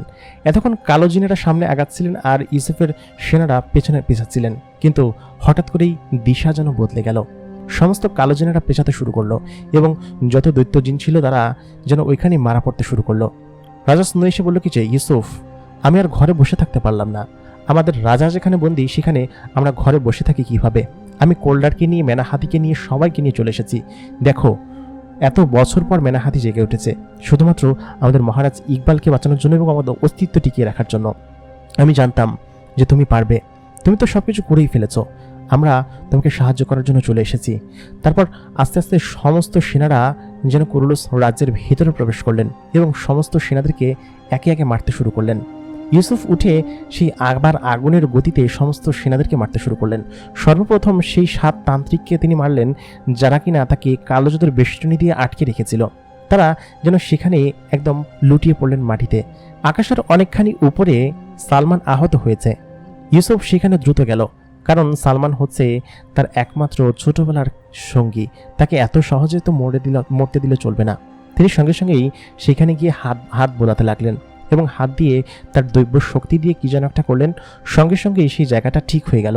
ইউসুফের এই ক্ষমতা আমরা সিজন 2-তে দেখেছি, সেটা এখন এসে সে প্রয়োগ করলো এবং তার হাতে থাকা সেই সমস্ত ব্যথা মুহূর্তের মধ্যে গায়েব হয়ে গেল এবং সেই তীরটা যেটা কিনা এসে লেগেছিল সেটা মুহূর্তের মধ্যে বেরিয়ে গেল। সালমান খানিকটা সুস্থ বোধ করছে। সালমানের বড় ছেলেকে বলল কি যে, শোনো তুমি তোমার বাবাকে নিয়ে এখান থেকে চলে যাও, তুমি দ্রুত নিরাপদে ফিরে যাও। সালমান তখন বলল, না, আমি আমার শেষ রক্তবিন্দু দিয়ে হলেও কুরুলুস রাজ্যকে রক্ষা করব এবং আমার মহারাজ যার সেবা কিনা আমি এত বছর ধরে করে এসেছি তাকে উদ্ধার করেই ছাড়ব। তারপর হানিফা উঠে ইউসুফের হাত ধরে বলল কি যে, চলো আমরা একসাথে লড়ব।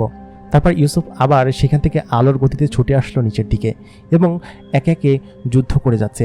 সমস্ত সেনারা যেন মারাই পড়েছে এবং যারা ব্যাকআপ সৈন্য এসেছিল সমস্ত ব্যাকআপ সৈন্যকে একে একেই প্রায় ধ্বংস করে ফেলেছে। কুরুলুস রাজ্যে যেন ক্যান্টিলিয়ার সিংহাসন এখনই শেষ হতে চলেছে। মেনাহাতি একের পর এক সমস্ত জিনিসকে যেন ধুলোয় মিশিয়ে দিচ্ছে। তার হাত একবার এদিকে চালাচ্ছে, একবার ওদিকে চালাচ্ছে। এত বড় একটা শক্তি যখন চলে এসেছে, ক্যান্টিলিয়া জানে যে সে হয়তো আর বেশিক্ষণ পারবে না। কারণ হচ্ছে স্নোল্যান্ডের রাজা এবং তার সেনারা হয়তো তৃণভূমিতে দুর্বল, কিন্তু মেনাহাতি দুর্বল না। সে কোনোভাবেই তাদেরকে ছাড়বে না। মেনাহাতিকে মারা এত সহজ নয়। তার শরীরের মধ্যে রয়েছে 101টা কালো শক্তির এক ধরনের ছায়া। সেই ছায়া বেষ্টিত কেউ ভেদ করতে পারবে না এবং স্বয়ং ইউসুফও তাকে মারতে পারবে না। এত শক্তিশালী এই জন্তুটা। সে যেন ধ্বংসলীলা এবং তাণ্ডব চালাতে লাগলেন। কিছুক্ষণ বাদে ব্রাজিলের সেই আন্ডারগ্রাউন্ড থেকে এবং মেন স্টেশন থেকে সমস্ত ব্যাকআপ সৈন্য আসলেন। ব্যাকআপ সৈন্য আসার পরে তারা একে একে মেনাহাতির কাছে গিয়ে মরতে লাগলেন। যখনই আন্ডারগ্রাউন্ডের সেই রাজা দেখলেন যে মেনাহাতি চলে এসেছে সেখানে তার আর পারা সম্ভব নয়, তিনি সঙ্গে সঙ্গেই তার সেনাদেরকে ফেলে সেখান থেকে পালালেন। কারণ হচ্ছে মেনাহাতির সঙ্গে পারা কোনোভাবেই সম্ভব নয়। তারপর সেটা দেখে আন্ডারগ্রাউন্ডের সমস্ত রাজারা সেখান থেকে পালিয়েছে, এটা দেখে সমস্ত সেনারাও সেখান থেকে দিক বেদিক ছুটতে লাগলেন। কারণ তাদের সেনাবহর এখন অনেক পরিমাণে বেড়ে গিয়েছে। যেখানে তাদের হারার কথা ছিল, শুধুমাত্র এই স্নোল্যান্ডের রাজা আসার কারণে এবং মেনাহাতি আসার কারণে সমস্ত জায়গা যেন একদম বিনষ্ট হয়ে গেল। তারা এদিকে ওদিকে ছোটাছুটি করতে লাগলো। তখনই ক্যান্টিলিয়া তার মেন বুদ্ধিটা চালালো। সে সঙ্গে সঙ্গেই ইউসুফের গায়ে টার্গেট করে আবার সেই লাল আলোটা মারতে লাগলো। সেই কালো আলো মারার সঙ্গে সঙ্গেই তার গায়ে পিঠে গিয়ে লাগলো। ইউসুফ খানিকটা আহত হলো। তারপর সে প্রচণ্ড পরিমাণ রেগে ক্যান্টিলিয়ার দিকে যেতে শুরু করলেন। ক্যান্টিলিয়ার কাছাকাছি তো যাওয়া সম্ভব নয়, কারণ সুরক্ষা বেষ্টনী দিয়ে সেখানকার আটকানো। তখনই তিনি বললেন কি যে তার রক্ষীদেরকে বললেন, তাড়াতাড়ি শেল্ডটা খুলে দাও। ইউসুফ ভেতরে আসার সঙ্গে সঙ্গেই শেল্ড আবার বন্ধ করে দিবে। ঠিক যখন ইউসুফ ভেতরে প্রবেশ করে ফেলল, তখনই ঠাস করে শেল্ডটা বন্ধ করে দেওয়া হলো। ইউসুফ বুঝতে পারল সে ফাঁদে পা দিয়ে ফেলেছে। কারণ হচ্ছে এখান থেকে সে চাইলেও বাইরে বের হতে পারবে না। সে যখন ভেতরে ঢুকলো, চারিপাশটা একদম লাল একটা ঘরের মতো হয়ে গেল, একটা গ্রিন হাউসের মতো হয়ে গেল। এবং সে যখন বাইরে যাওয়ার চেষ্টা করছে, কোনোভাবেই সে দিয়ে যেতে পারছে না, কোনো কিছু একটাতে আটকে যাচ্ছে। ঠিক তখনই মেফো এবং নাফ তার শক্তি দিয়ে তাকে আবার ধরে ফেলল। ক্যান্টিলিয়া তার সেই ত্রিশূলের মতো জিনিসটা থেকে তার সমস্ত শক্তি দিয়ে সেই লাল আলোক রশ্মিটা তার দিকে ফেলতে লাগলো। ইউসুফের গায়ে লাগার সঙ্গে সঙ্গে সে ছুটে গিয়ে অনেকটা দূরে পড়ল। সে উঠে এসে আবার ক্যান্টিলিয়ার কাছে গেল, কিন্তু ক্যান্টিলিয়ার সঙ্গে সে কোনোভাবেই পারছে না। কারণ ক্যান্টিলিয়ার শক্তির কাছে সে হয়তো বাচ্চা। কারণ হচ্ছে ক্যান্টিলিয়া এই বিশ্বজাহানের সব থেকে শক্তিশালী একজন ডার্ক ওয়ার্ল্ডের জিন। তার হাতে এবার থাকলেও কেন যেন সে এই সুরক্ষা বেষ্টনীর মধ্যে সেটা ব্যবহার করতে পারছে না। তার পূর্ণ শক্তি সে পাচ্ছে না। এটা এমনভাবে কালো জাদু দিয়ে বেষ্টিত করা যে এবার ক্ষমতা অনেকখানি কমিয়ে দিয়েছে। ইউসুফ আগুনের গতিতে যেন এগিয়ে যাচ্ছে, কিন্তু কোনোভাবেই ক্যান্টিলিয়ার কাছাকাছি পর্যন্ত পৌঁছাতে পারছে না। মেফো এবং নাফ তার সঙ্গে যুদ্ধ করছে। প্রচণ্ড গতিতে সে মেফোকে একটা ঘুষি মারার সঙ্গে সঙ্গেই মেফো গিয়ে মাটিতে পড়ল এবং মাটিতে পড়ার সঙ্গে সঙ্গে মাটি যেন দুই ভাগ হয়ে ফেটে গেল এবং অনেকখানি গর্ত হয়ে গেল। মেফো সেখান থেকে উঠে আবার আসমানে ভাসতে লাগলো। মেফোর কিচ্ছু হয়নি, কারণ মেফো একজন কালো জিন। ঠিক তখনই দেখা গেল কোল্ডার ফর্টাস এবং মেনাহাতি সহ সমস্ত স্নোল্যান্ডের সেনাপতি এবং যেসব সৈন্য আছে তারা একে একে সমস্ত জিনদেরকে যেন মেরে একদম তক্তা বানিয়ে ফেলছে এবং কেউ যেন আর জীবিত নেই সেখানে। কারণ একে একে যত জিন তারা মেরেছে, পুরো রাজ্য রণক্ষেত্র হয়ে গিয়েছে। শুধুমাত্র চারিদিকে লাশ, তীর এবং শুধুমাত্র ফলা পড়ে আছে। দাউ দাউ করে চারিদিকে আগুন জ্বলছে। চারিদিকে যুদ্ধ এখনও লেগেই আছে। ঠিক তখনই কোল্ডারের নজর গেল ইউসুফের উপর। ইউসুফ সেই সুরক্ষা বেষ্টনীর ভিতর একা একা লড়ছে। সঙ্গে সঙ্গে কোল্ডার তার মেনাহাতিকে নিয়ে সেখানে পৌঁছে গেল। সেখানে যাওয়ার পর মেনাহাতিও কোনোভাবেই সেটার ভিতরে প্রবেশ করতে পারছে না। এত বড় একটা সুরক্ষা বেষ্টনী। সে জোরে জোরে ঘুষি মারতে লাগলো, কিন্তু তাতে কোনো ইফেক্টিভ হচ্ছে না। সে পেছন থেকে ইউসুফকে বলতে লাগলো, ইউসুফ তুমি এটার ভেতরে ঢুকলে কিভাবে? ওরা তো তোমাকে ফাঁসিয়েছে। ইউসুফ তখন বলল, ফাঁসায়নি ওদেরকে, এখন আমি দেখেন কি করি, একদম কাউকে রক্ষা করব না, কাউকে জীবিত রাখবো না। সঙ্গে সঙ্গে ইউসুফ আবার নাফকে এত জোরে একটা লাথি মারলেন, সে উড়ে গিয়ে সেই শেল্ডের সঙ্গে ধাক্কা খেয়ে একদম নিচে অনেক গতিতে পড়তে লাগলেন। কিন্তু ততক্ষণে সে নিজেকে সামলে নিয়েছে। মাটিতে পড়ার আগে সে আবার উড়ে গিয়ে ইউসুফের সঙ্গে মারামারি করতে লাগলেন। ইউসুফ তাকে আবার গলা ধাক্কা দিয়ে জোরে মাটির সঙ্গে ধাক্কা মারতেই মাটি প্রায় আধ হাত ফুটো হয়ে একদম নিচে ঢুকে গেল সে। সঙ্গে সঙ্গে সে আবার উঠে পড়ল সমস্ত কিছু ছেড়ে। নাফ এত শক্তিশালী একজন সেনাপতি যে ইউসুফ তার সঙ্গে পারছে না। ইউসুফ এবং মেফো দুজনে মারতে শুরু করলো। ওদিকে ক্যান্টিলিয়া নিজেও উড়ে উড়ে তার যেসব শক্তি ছিল ছড়ির মাধ্যমে সেই শক্তি দিয়ে তাকে জোরে জোরে প্রতিহত করছিল, আঘাত করছিল। কিন্তু ইউসুফকে যেন কোনোভাবেই সে দমাতে পারছে না। খানিকক্ষণ বাদে ইউসুফ প্রচণ্ড রেগে গিয়ে জোরে একটা কোপ বসিয়ে দিলেন মেফোর গলায়। মেফোর গলায় কোপ বসানোর সঙ্গে সঙ্গেই মেফোর হাতের একটা অংশ কেটে পড়ে গেল, কিন্তু তার গলায় কোচ বসল না, কারণ সে খানিকটা কাত হয়ে গিয়েছিল এবং একটা হাত নিচে পড়ে গেল। সে সঙ্গে সঙ্গে চিৎকার করে উঠল। শুধু সে নয়, তার ডান পাশে থাকা যতগুলো জিন ছিল সমস্ত জিনেরা যেন তার কঙ্কালের মতো মাথা বের করে এত গতিতে আকাশের দিকে তাকিয়ে চিৎকার করে উঠল যেন তাদের হাত কেটে ফেলা হয়েছে। সঙ্গে সঙ্গে এই পাশের যত জিন ছিল সেসব জিনগুলো অনেক চিৎকার দিয়ে হাওয়া হয়ে একদম হাওয়ায় মিলিয়ে গেল। তার মানে মেফোর সমস্ত শক্তি তার এই দুই হাতের মধ্যে। তার আরেক হাতও যদি কেটে ফেলা যায় এবং তার মাথাটা যদি আলাদা করে ফেলা হয় তাহলে তার সমস্ত শক্তি সে চলে যাবে এবং সে মারা যাবে। মেফোকে সঙ্গে সঙ্গে সে আবার প্রতিহত করতে গেল। ঠিক তখনই নাফ এসে তাকে লাথি মারার সঙ্গে সঙ্গেই মেফো সেখান থেকে প্রাণপণে পালালো, কারণ সেখান থেকে যদি তার ডান হাতটা কেটে ফেলা হয়, কারণ ডান হাতে সমস্ত শক্তি রয়েছে এবং সে আর কোনো দিনই হয়তো বেঁচে ফিরতে পারবে না। তারপর সে সেখান থেকে পালিয়ে অন্যদিকে যেতে শুরু করলো। এটা দেখে নাফ তাকে আরও জোরে প্রতিহত করতে শুরু করলো। এগুলো দেখে তাকে কোনোভাবে আটকানো যাচ্ছে না। তখন ক্যান্টিলিয়া বলল, এই ইউসুফ, তুই কি এখন থামবি নাকি তোর বাবাকে আমি এখনই মেরে ফেলবো? ইউসুফ দূরে দাঁড়িয়ে আছে। সে সঙ্গে সঙ্গেই নাফের গলা ছেড়ে দিল। নাফ তখন বলল,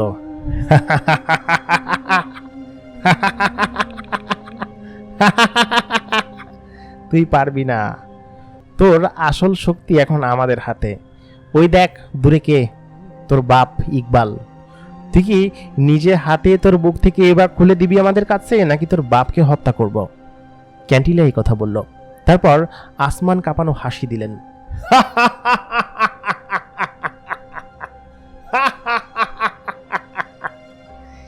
শোন, তুই নিজে হাতে তোর বুকের এবারটা আমাদেরকে খুলে দিবি, নাকি তোর বাবাকে এখানেই হত্যা করব? গলাটা নামিয়ে দিবে, কোনটা বল? ইউসুফ তার বাবার দিকে তাকিয়ে আছে। সমস্ত জিনেরা তাকে পিঠে মোড়া দিয়ে মারছে।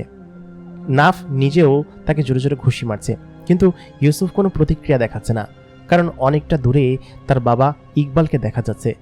এত বছর পর, জন্মের পরে যে বাবাকে সে কোনোদিন দেখেনি, সেই বাবাকে দেখে তার চোখ বেয়ে যেন অশ্রু পড়তে লাগলো। ইউসুফ উড়ন্ত অবস্থায় আস্তে আস্তে তার বাবার কাছে এগিয়ে যেতে লাগলেন। তারপর ক্যান্টিলিয়া পেছন থেকে তার ছড়িটার মাধ্যমে তার বাবাকে আসমানে ভাসিয়ে রেখেছে। সেই ছড়ির মধ্যেই বন্দী রয়েছে ইকবাল। ইকবালও তার ছেলের দিকে তাকিয়ে আছে। ইকবাল অনেকটা বুড়ো হয়ে গিয়েছে। তার বুড়ো এবং দুর্বল শরীর নিয়ে তার ছেলের দিকে হাত বাড়াচ্ছে। এই জন্য দুইজনকে দেখতে একই রকম, একজন আরেকজনের অবয়ব। ইকবালের বিশ্বাস হচ্ছে না যে সে তার বাবা ইকবালকে দেখতে পেয়েছে। ইকবাল এবং ইউসুফ দুজনের সামনাসামনি আসছে। তাকে পেছন থেকে সমানে কিল ঘুষি লাথি সবাই মেরে যাচ্ছে এবং নাফ নিজেই তাকে তার মারার প্রতিশোধ নিচ্ছে। সে বলছে, কি এখন তো নিজেই খুলে দিবি তাই না? তুই কোনোভাবেই তোর বাবাকে উদ্ধার করতে পারবি না, বুঝলি? এবার শক্তি এটার ভিতরে ঠিকমতো কাজ করছে না, যার কারণে ইউসুফ হয়তো এই তিনজনের সঙ্গে লড়াই করতে পারছে না। এই বেষ্টনীর মধ্যে কেমন যেন একটা শক্তি কম কম মনে হচ্ছে। তার আগের মতো আগুনের গতিতে বা আলোর গতিতে উঠতে পারছে না সে, কিন্তু কোনোভাবেই তার বাবাকে উদ্ধার করতেই হবে। সে তখন ক্যান্টিলিয়াকে বলল, ক্যান্টিলিয়া, আমার বাবাকে তুই ছেড়ে দে, আমি তোকে মাফ করে দিব, তোকে এবার আমি সমস্ত কিছু দিয়ে দিব, এই সিংহাসন সমস্ত কিছু দিয়ে দিব, কিন্তু যে বাবাকে এত বছর পর আমি দেখতে পেলাম, আমি জন্মের পরে যাকে দেখিনি, তুই তো আমার মাকে হত্যা করেছিস। আমার বাবা, তাকে ছেড়ে দে, ষড়যন্ত্র তো কম করিসনি, তুই ছেড়ে দে, আমার বাবাকে ছেড়ে দে। ক্যান্টিলিয়া বললেন, এত সহজ না, তুই তোর বুকের এবারটা তাড়াতাড়ি খুলে দে, আমার কাছে খুলে আমার কাছে পাঠা নাফের হাত দিয়ে, তারপর দেখ আমি তোকে মাফ করে দিব, যা। তখনও সেই মেনা হাতি বাহিরে সেই বিখ্যাত শেল্ড ভাঙার চেষ্টা করছে, কিন্তু কোনোভাবেই ভাঙছে না। সবাই সেই শেল্ডের আশেপাশে এসে দাঁড়িয়ে আছে। বাইরে থেকে সবাই দেখছে যে ইউসুফকে শক্ত করে ধরে রেখেছে, আর ইকবাল, তাদের মহারাজ ইকবালকে দেখা যাচ্ছে। হানিফা দূর থেকে বলছে, ইকবাল, কত বছর পর তাকে দেখছি, সে সঙ্গে সঙ্গেই সবাইকে বলল, সবাই এই শেল্ডের উপর আঘাত করতে থাকো, এটা সবাই আঘাত করলে নিশ্চয়ই ভেঙে যাবে। মেনাহাতি তার সমস্ত শক্তি দিয়ে সেই শেল্ডের উপর আঘাত করছে, কিন্তু কোনোভাবে কিছু হচ্ছে না। ওদিকে প্রায় সমস্ত সেনারা মারা পড়েছে। এটাই একদম শেষ রক্ষা। যদি কোনোভাবেই ক্যান্টিলিয়া এবাকে হাতে পেয়ে যায়, আমাদেরকে মারতে তার 1 সেকেন্ডও লাগবে না, কারণ তার কাছে রয়েছে মহাকালো শক্তি। আর তার সাথে যদি এই শক্তিটা যুক্ত হয়, তাহলে কার সাথে কেউ পারবে না। পৃথিবীর কোনো শক্তি, মেনাহাতি কেন, পৃথিবীর স্বয়ং শয়তান চলে আসলেও তার সঙ্গে পারবে না। এটা এমন এক শক্তি, দুটো শক্তি যদি একত্রে মিলিত হয়, এটা কোনোদিনই সম্ভব না। যেভাবেই হোক ওকে এটা দিতে যাওয়া যাবে না। ওরা ওকে ব্ল্যাকমেইল করছে। স্নোল্যান্ডের রাজা স্নো নিজেও দেখে বলছে কি যে, তোমরা কিছু একটা করো, তোমরা এটাকে যেভাবেই হোক ভাঙার চেষ্টা করো। এটা কিভাবে, কিছুই বুঝতে পারছি না, কিভাবে কি করা যায়। তারা কোনো বুদ্ধিই খুঁজে পাচ্ছে না। ঠিক তখনই সেখানে সালমান চলে আসলো। সালমান এসে দেখলো দূরে তার বন্ধু ইকবালকে দেখা যাচ্ছে, যাকে কিনা সে সেই ইয়াং বয়স থেকেই চেনে। ইউসুফ তার সামনে এগিয়ে যাচ্ছে। আস্তে আস্তে তারা মিলিত হচ্ছে দুজনের কাছাকাছি, অনেকটা কাছাকাছি চলে আসলো। ইকবালকে কোনোভাবেই এই সুরক্ষা বেষ্টনী থেকে বের করা সম্ভব নয়, কারণ এখানে এবা আগের মতো কাজ করছে না, কেমন যেন নিস্তেজ হয়ে পড়েছে। ইউসুফ তার বাবার হাত ধরল, তার বাবাও ইউসুফের হাত ধরল। তারা দুজন একে অন্যকে দেখে কান্নাকাটি করছে, এত পরিমাণ কান্নাকাটি করছে যে তার চোখ বেয়ে শুধু পানিই পড়ে যাচ্ছে। নাফ তখন বলল, কি তোর বাবাকে চাই নাকি এবা চাই, কোনটা, তাড়াতাড়ি খুলে দে। ইউসুফ এই কথা বলার পর ইকবাল বলল কি যে, বাবা এত বছর পর আমি তোকে দেখতে পেয়েছি, তুই ভুলেও এই কাজ করিস না। দয়া প্রয়োজন হলে আমি মারা যাব, সমস্যা নেই, কিন্তু আমার এই রাজ্য আমি তোর হাতে তুলে দিয়ে গেলাম। এই রাজ্যবাসীর দায়িত্ব একমাত্র তোর। এই রাজ্যে যত জিন আছে, পুরো মুসলিম জাহানে যত জিন আছে, সমস্ত জিনের রক্ষাকারী হচ্ছিস তুই। তুই একমাত্র রক্ষাকারী। আমার প্রাণ চাই চাক, কিন্তু তুই কোনোভাবেই এই জিনিসটা ওদের হাতে দিস না, তাহলে ওরা সবাইকে মেরে ফেলবে। আমি ওদেরকে খুব ভালোভাবে চিনি, একজনকেও বাঁচতে দিবে না, এবং সমস্ত বিশ্ব আবার আগের মতো উত্তপ্ত হয়ে উঠবে, যেমনটা হাজার হাজার বছর আগে ছিল তেমন হয়ে উঠবে। তুই কি জানিস বাবা, আল্লাহ তাআলা এদেরকে বিতাড়িত করার জন্য ফেরেশতা পাঠিয়েছিলেন পৃথিবীতে, এবং এদেরকে বিতাড়িত করেছিল। এরা এমন খারাপ জাতি যে পৃথিবীকে ধ্বংস করে ফেলবে। আজ থেকে 14,000 বছর আগে থেকে এদের রাজ ছিল পৃথিবীতে। এরা পুরো বিশ্ব এত পরিমাণ ধ্বংসযোগ্য এবং খুনাখুনি চালিয়েছিল যে আল্লাহ তাআলা ফেরেশতা পাঠিয়েছিলেন এদেরকে ধ্বংস করার জন্য। সেই জাতির হাতে তুই ক্ষমতা দিয়ে দিস না বাবা, দরকার হলে আমার প্রাণ চলে যাক। ইউসুফ কান্না করলো, বলল কি যে, বাবা এত বছর পর আমি তোমাকে পেয়েছি, তোমাকে এত সহজে হারিয়ে ফেলবো আমি জীবনে কোনোদিন তোমার আদর পাইনি, তুমি কি আমার মাথায় একটু হাত বুলিয়ে দিবে? ইকবাল কান্না করছে এবং তার মাথায় হাত বুলিয়ে দিচ্ছে। ক্যান্টিলা তখন ইকবালকে টান দিয়ে বলল, অনেক হয়েছে কান্নাকাটি, আর তোদের কান্নাকাটি করতে হবে না। তখন ইউসুফ বলল কি যে, আমার বাবাকে কিছু করবেন না, আমি এটা খুলে দিচ্ছি। ইউসুফকে সমস্ত জিনারা ধরে রেখেছে। তারপর ক্যান্টিলিয়া তার সামনে এগিয়ে আসলো, এগিয়ে এসে তার হাতটা সামনের দিকে বাড়িয়ে দিল, ইউসুফের বুকের কাছে তার হাতটা নিয়ে আসলো। ঠিক এমন সময়ে হানিফার মাথা এবং সালমানের মাথায় একটা বুদ্ধি আসলো। সে বলল কি যে, সেই তান্ত্রিকেরা কোথায়, তাদেরকে দ্রুত খুঁজে বের করে নিয়ে আসো। হানিফা দেখলো তান্ত্রিকের মধ্যে 2 জন তান্ত্রিক তখনও জীবিত আছে এবং দূরে বসে তারা কি যেন একটা করছে। তারা আহত অবস্থায় নড়াচড়া করছে। সেই তান্ত্রিকদেরকে সঙ্গে সঙ্গেই ডেকে নিয়ে আসলো এবং তাদেরকে উঠিয়ে নিয়ে আসলো। বলল কি যে, বল এই সুরক্ষা বেষ্টিত কিভাবে ভাঙতে হবে, না বললে কিন্তু একদম তোদেরকে তিলে তিলে মারবো, সারা জীবন কষ্ট দিয়ে দিয়ে মারবো। তখন সেই তান্ত্রিকের মধ্যে একজন বলল, আমি বলছি এটা কিভাবে খোলে। ওরা আমার ভাইকে আমার সামনে হত্যা করেছে, আমাকেও বাঁচতে দিবে না, কিন্তু বাধ্য হয়ে প্রাণের ভয়তেই ওদের সঙ্গে এতদিন লড়াই করেছি। সেদিনকে আমার ভাই বলেছিল মাত্র 7 দিন সময় লাগবে। এই কথা বলার কারণে আমার ভাইকে নির্মমভাবে সেদিন হত্যা করেছিল ওই ক্যান্টিলিয়া। আমি বলছি কিভাবে করা যায়। আপনি এই দক্ষিণ সাইডে চলে যান, এখানে যাওয়ার পরে দেখবেন কি যে একটা নিচে বড় একটা জিনিস পোতা আছে। সেই পোতা জিনিসটাকে আপনি শক্ত একটা জিনিস দিয়ে বাড়ি মারলে সেটা ভেঙে যাবে। আপনি আমার সঙ্গে চলুন।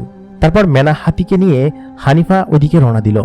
খুব দ্রুত গতিতে সেখানে যাওয়ার পর দেখলো সত্যিই সেখানে একটা কেমন বেষ্টিন্ন জিনিস মাটিতে পোতা আছে। হানিফা মেনা হাতিকে বলল কি যে, আপনি দ্রুত এই জিনিসটাকে ভেঙে ফেলুন, তাহলেই এই শেলটা আর ওপরে থাকবে না, আস্তে আস্তে সমস্ত চারপাশে ভাঙতে শুরু করবে এবং এক পাশ খুলে যাবে। এটা বলার সঙ্গে সঙ্গেই সে ওটাতে জোরে একটা বাড়ি মারতে গেল। ওদিকে ক্যান্টিলিয়া তার বুক থেকে প্রায় অর্ধেকটা এবা প্রায় বের করে ফেলেছে। ইউসুফের প্রচণ্ড পরিমাণ কষ্ট হচ্ছে, তার চিৎকারের আশেপাশের সমস্ত জিনিস যেন কেঁপে উঠছে।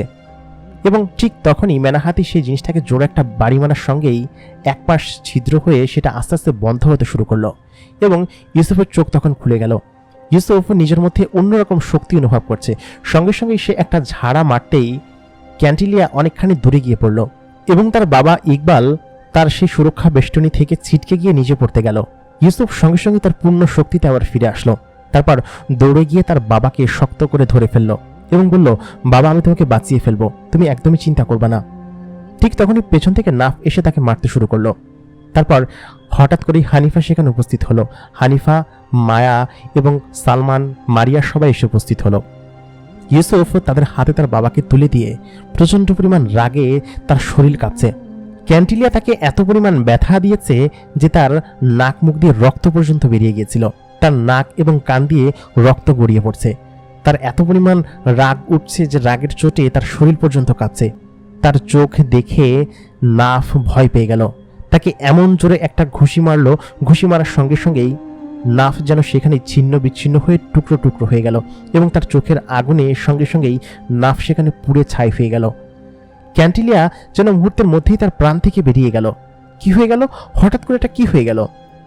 ক্যান্টিলিয়া তখন ভয়ে যেন আর কিছুই চোখে দেখছে না। এত পরিমাণ ভয় পেয়েছে যে সে তার হাতের ছড়িটা পর্যন্ত নিচে ফেলে দিল। সে ইউসুফের দিকে তাকিয়ে আসছে। বিশাল এক অগ্নিকাণ্ড যেন তার দিকে ছুটে আসছে। এত পরিমাণ তাপ এবং আলো তার দিকে ছুটে আসছে যে তার মাথায় আর কিছু নেই।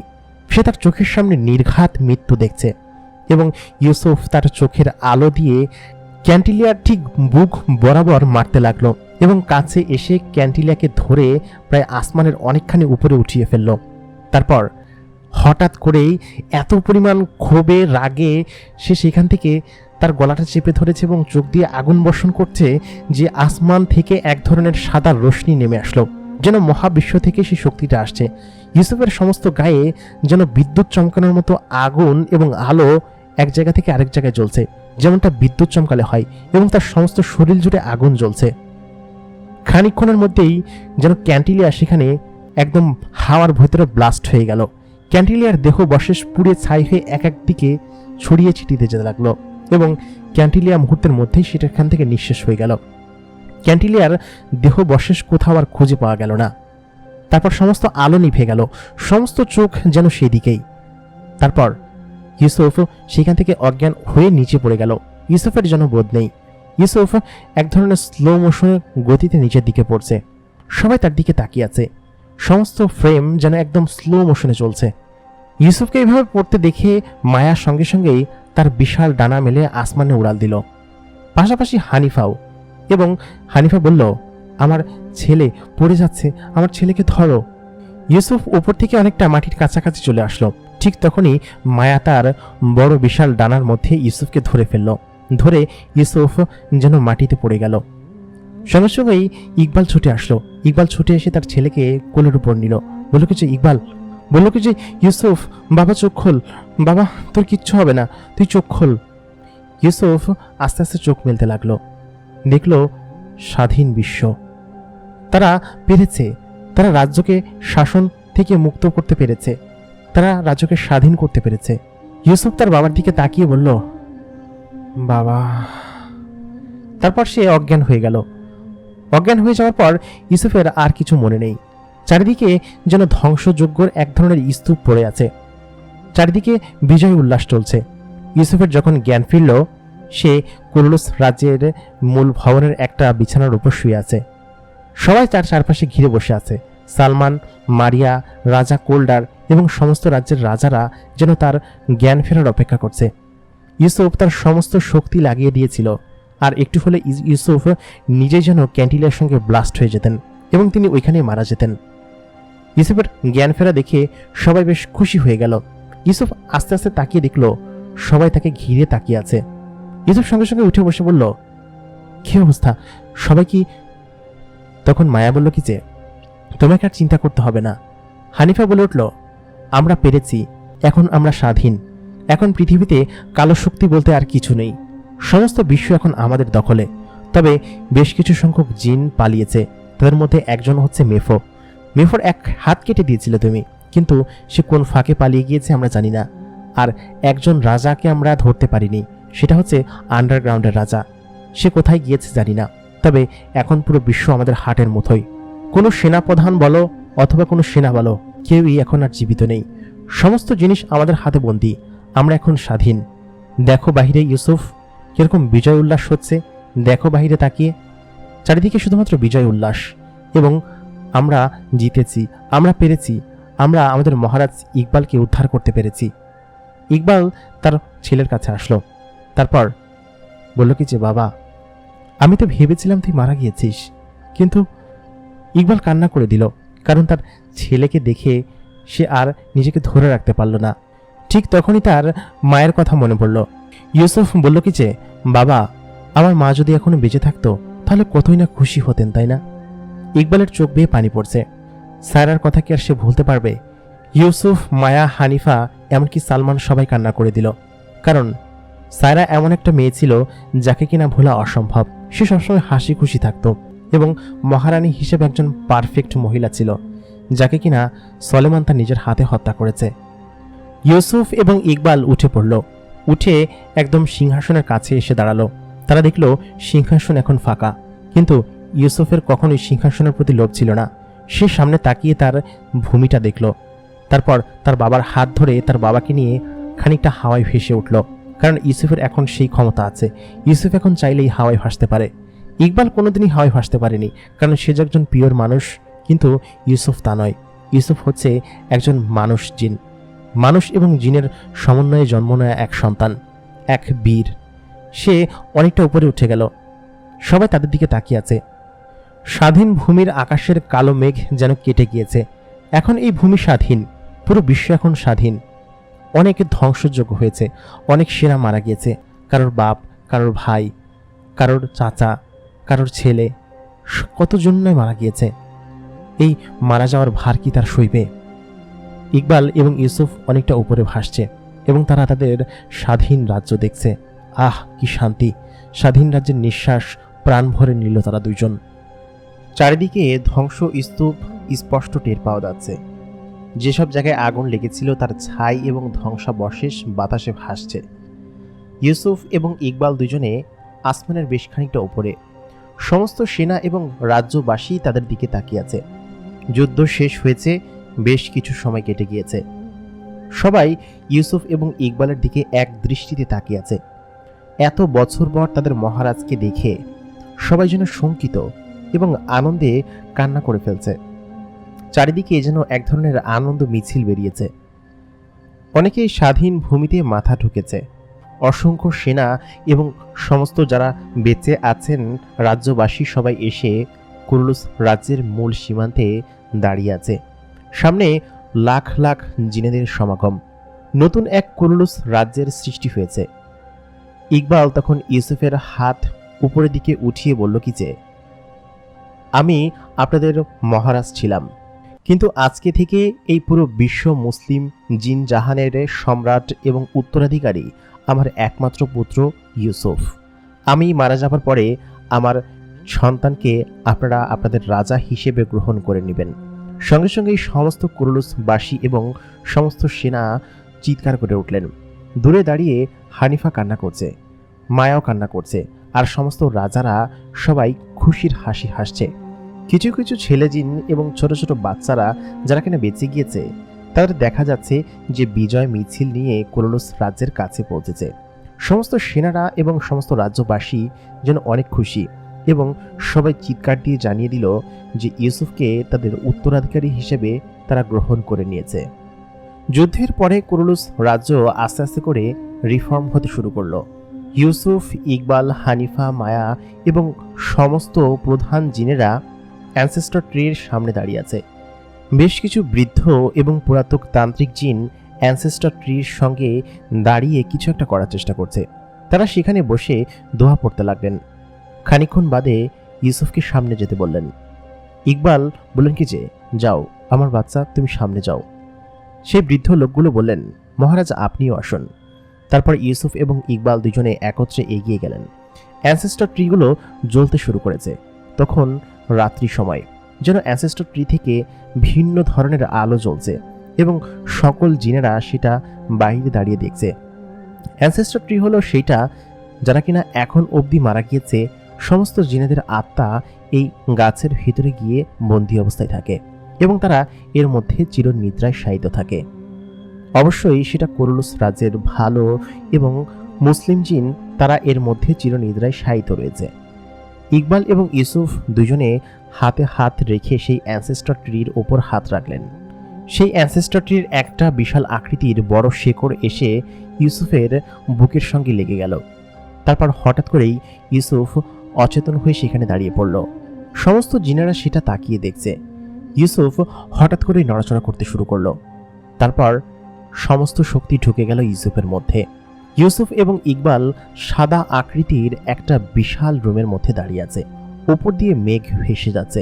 ইউসুফ এবং ইকবাল তখন হাত ছেড়ে দিল। পিতাপুত্র তারা হেঁটে সামনের দিকেই যাচ্ছে। ঠিক তখনই ভেতর থেকে মেঘের আড়াল ভেদ করে একটা অবয়ব বেরিয়ে আসলো এবং বিশাল আকৃতির ডানা, তার পরনে সাদা রঙের একটা পোশাক এবং সেই পোশাকের মধ্যে নাকাব পরা। নাকাবটা সরাতেই দেখা গেল এ আর কেউ না, এ হচ্ছে ইউসুফের মা এবং ইকবালের একমাত্র প্রিয়তমা স্ত্রী সায়রা। সায়রা দূর থেকে তার স্বামী এবং সন্তানকে দেখছে। ইউসুফ তার মাকে জীবনেও কোনোদিন দেখেনি। প্রথমবার তার মাকে দেখে তার বাবাকে জিজ্ঞেস করলো, বাবা উনি কে? ইকবাল তখন বলল, উনি হচ্ছে তোমার জন্মদাত্রী মাতা। প্রিয় দর্শক, জিনের দুনিয়া সিজন 3 এখানে শেষ হয়ে গেল। সেই সাথে দীর্ঘ একটা গল্পের অবসান ঘটল। সিজন 3 আপনাদের কাছে কেমন লাগলো আমাদেরকে অবশ্যই কমেন্ট করে জানাতে ভুলবেন না। সিজন 3-র অন্তিম পর্ব অনেক বড় হয়েছে এবং আশা করি পুরো সিজন 3, সিজন 2 এবং সিজন 1 আপনারা উপভোগ করেছেন এবং আপনাদের কাছে ভালো লেগেছে। এর পরবর্তীতে সিজন 4 আসবে কিনা সেই বিষয়ে আমরা অনিশ্চিত। তবে অনেকেই আমাদেরকে রিকোয়েস্ট করেছেন যে আপনারা ইকবাল এবং ইউসুফের শাসন দেখতে চান। সেটাও যদি সিজন 4 আনা হয় সেই ক্ষেত্রে সেটাও আমরা আপনাদের সামনে নিয়ে আসব। সেটাও এখনো অনিশ্চিত, আসলে বলা যাচ্ছে না। যারা এতদিন পর্যন্ত আমাদের সঙ্গে ধৈর্য ধরে এই লম্বা সিজনের সঙ্গে ছিলেন এবং এত বড় গল্পটি উপভোগ করেছেন, সবাইকে অসংখ্য ধন্যবাদ জানাচ্ছি এবং ধন্যবাদ জানাচ্ছি আমাদের টিম মেম্বারদেরকে এবং আমাদের সকল অডিয়েন্সকে, যারা কিনা এই গল্পটাকে এত বেশি ভালোবাসা দিয়েছেন। জিনের দুনিয়া আমরা শুরু করেছিলাম 2023 সালের মাঝামাঝি সময়ে। তার পরবর্তীতে এখন পর্যন্ত এই গল্পটাকে আপনারা যত বেশি ভালোবাসা দিয়েছেন ততই যেন এটার সিজন বেড়েছে। আশা করি পরবর্তীতেও আপনারা ভালোবাসা দিয়ে এটার পরবর্তী সিজন আনার চেষ্টা করবেন এবং আপনাদের সাপোর্টের উপরই নির্ভর করবে যে পরবর্তী সিজন আসবে কিনা। দেখতে দেখতে আমাদের জিনের দুনিয়া সিজন 3 শেষ হয়ে গেল। আশা করি সবার কাছে গল্পটা খুবই ভালো লেগেছে। পুরো সিরিজ এবং গল্প জুড়ে কণ্ঠে আমি ইমরান আপনাদের সঙ্গে ছিলাম এবং এই গল্পের লেখক, রচয়িতা এবং সমস্ত কিছু আমি নিজেই করেছি। আপনাদের রিকোয়েস্টে খুব দ্রুতই কিন্তু সিজন 3 নিয়ে এসেছি এবং এত পরিমাণ সাপোর্ট করার জন্য সকলকে অসংখ্য ধন্যবাদ। আশা করি আমরা আগামীকাল থেকে নিয়মিত গল্পে ফিরতে পারবো এবং যারা এতদিন পর্যন্ত আমাদের সঙ্গে ছিলেন সবাইকে ধন্যবাদ এবং নিয়মিত গল্পে আপনাদের সবাইকে আমন্ত্রণ জানাচ্ছি। আমাদের নিয়মিত গল্পগুলো আপনারা নিয়মিত বেশি বেশি করে শুনবেন, লাইক, কমেন্ট, শেয়ার এবং সাবস্ক্রাইব করবেন এবং সব সময় মতো এতদিন আমি আপনাদের সঙ্গে ছিলাম আপনাদের প্রিয় হোস্ট ইমরান। দেখা হবে পরবর্তীতে নতুন কোনো সিজন নিয়ে, নতুন কোনো বড় এপিসোড গল্প নিয়ে এবং নিয়মিত গল্পে তো আমি আপনাদের সঙ্গে থাকবই। পরবর্তীতে কি হবে সেটা জানতে হলে সিজন 4 এর জন্য অবশ্যই অপেক্ষা করবেন। সেটা আসবে কি আসবে না তা অনিশ্চিত রয়েছে। তবে আমি চেষ্টা করব যদি আপনাদের অধিকাংশ ভোট আমাদের সঙ্গে থাকে তাহলে সিজন 4 লেখার কাজ শুরু করব এবং সেটাও আসবে কিনা, কতদিনে আসবে সেটাও বলা মুশকিল। আপনাদের অনুরোধে কিন্তু খুব দ্রুতই আমি সিজন 3 শেষ করে দিলাম। আশা করি আপনার কাছে ভালো লেগেছে। দেখা হবে পরবর্তীতে নতুন কোনো এপিসোড গল্পে অথবা নতুন কোনো সিরিজ গল্পে। ততদিন পর্যন্ত সবাই ভালো থাকবেন, সুস্থ থাকবেন। খোদা হাফেজ।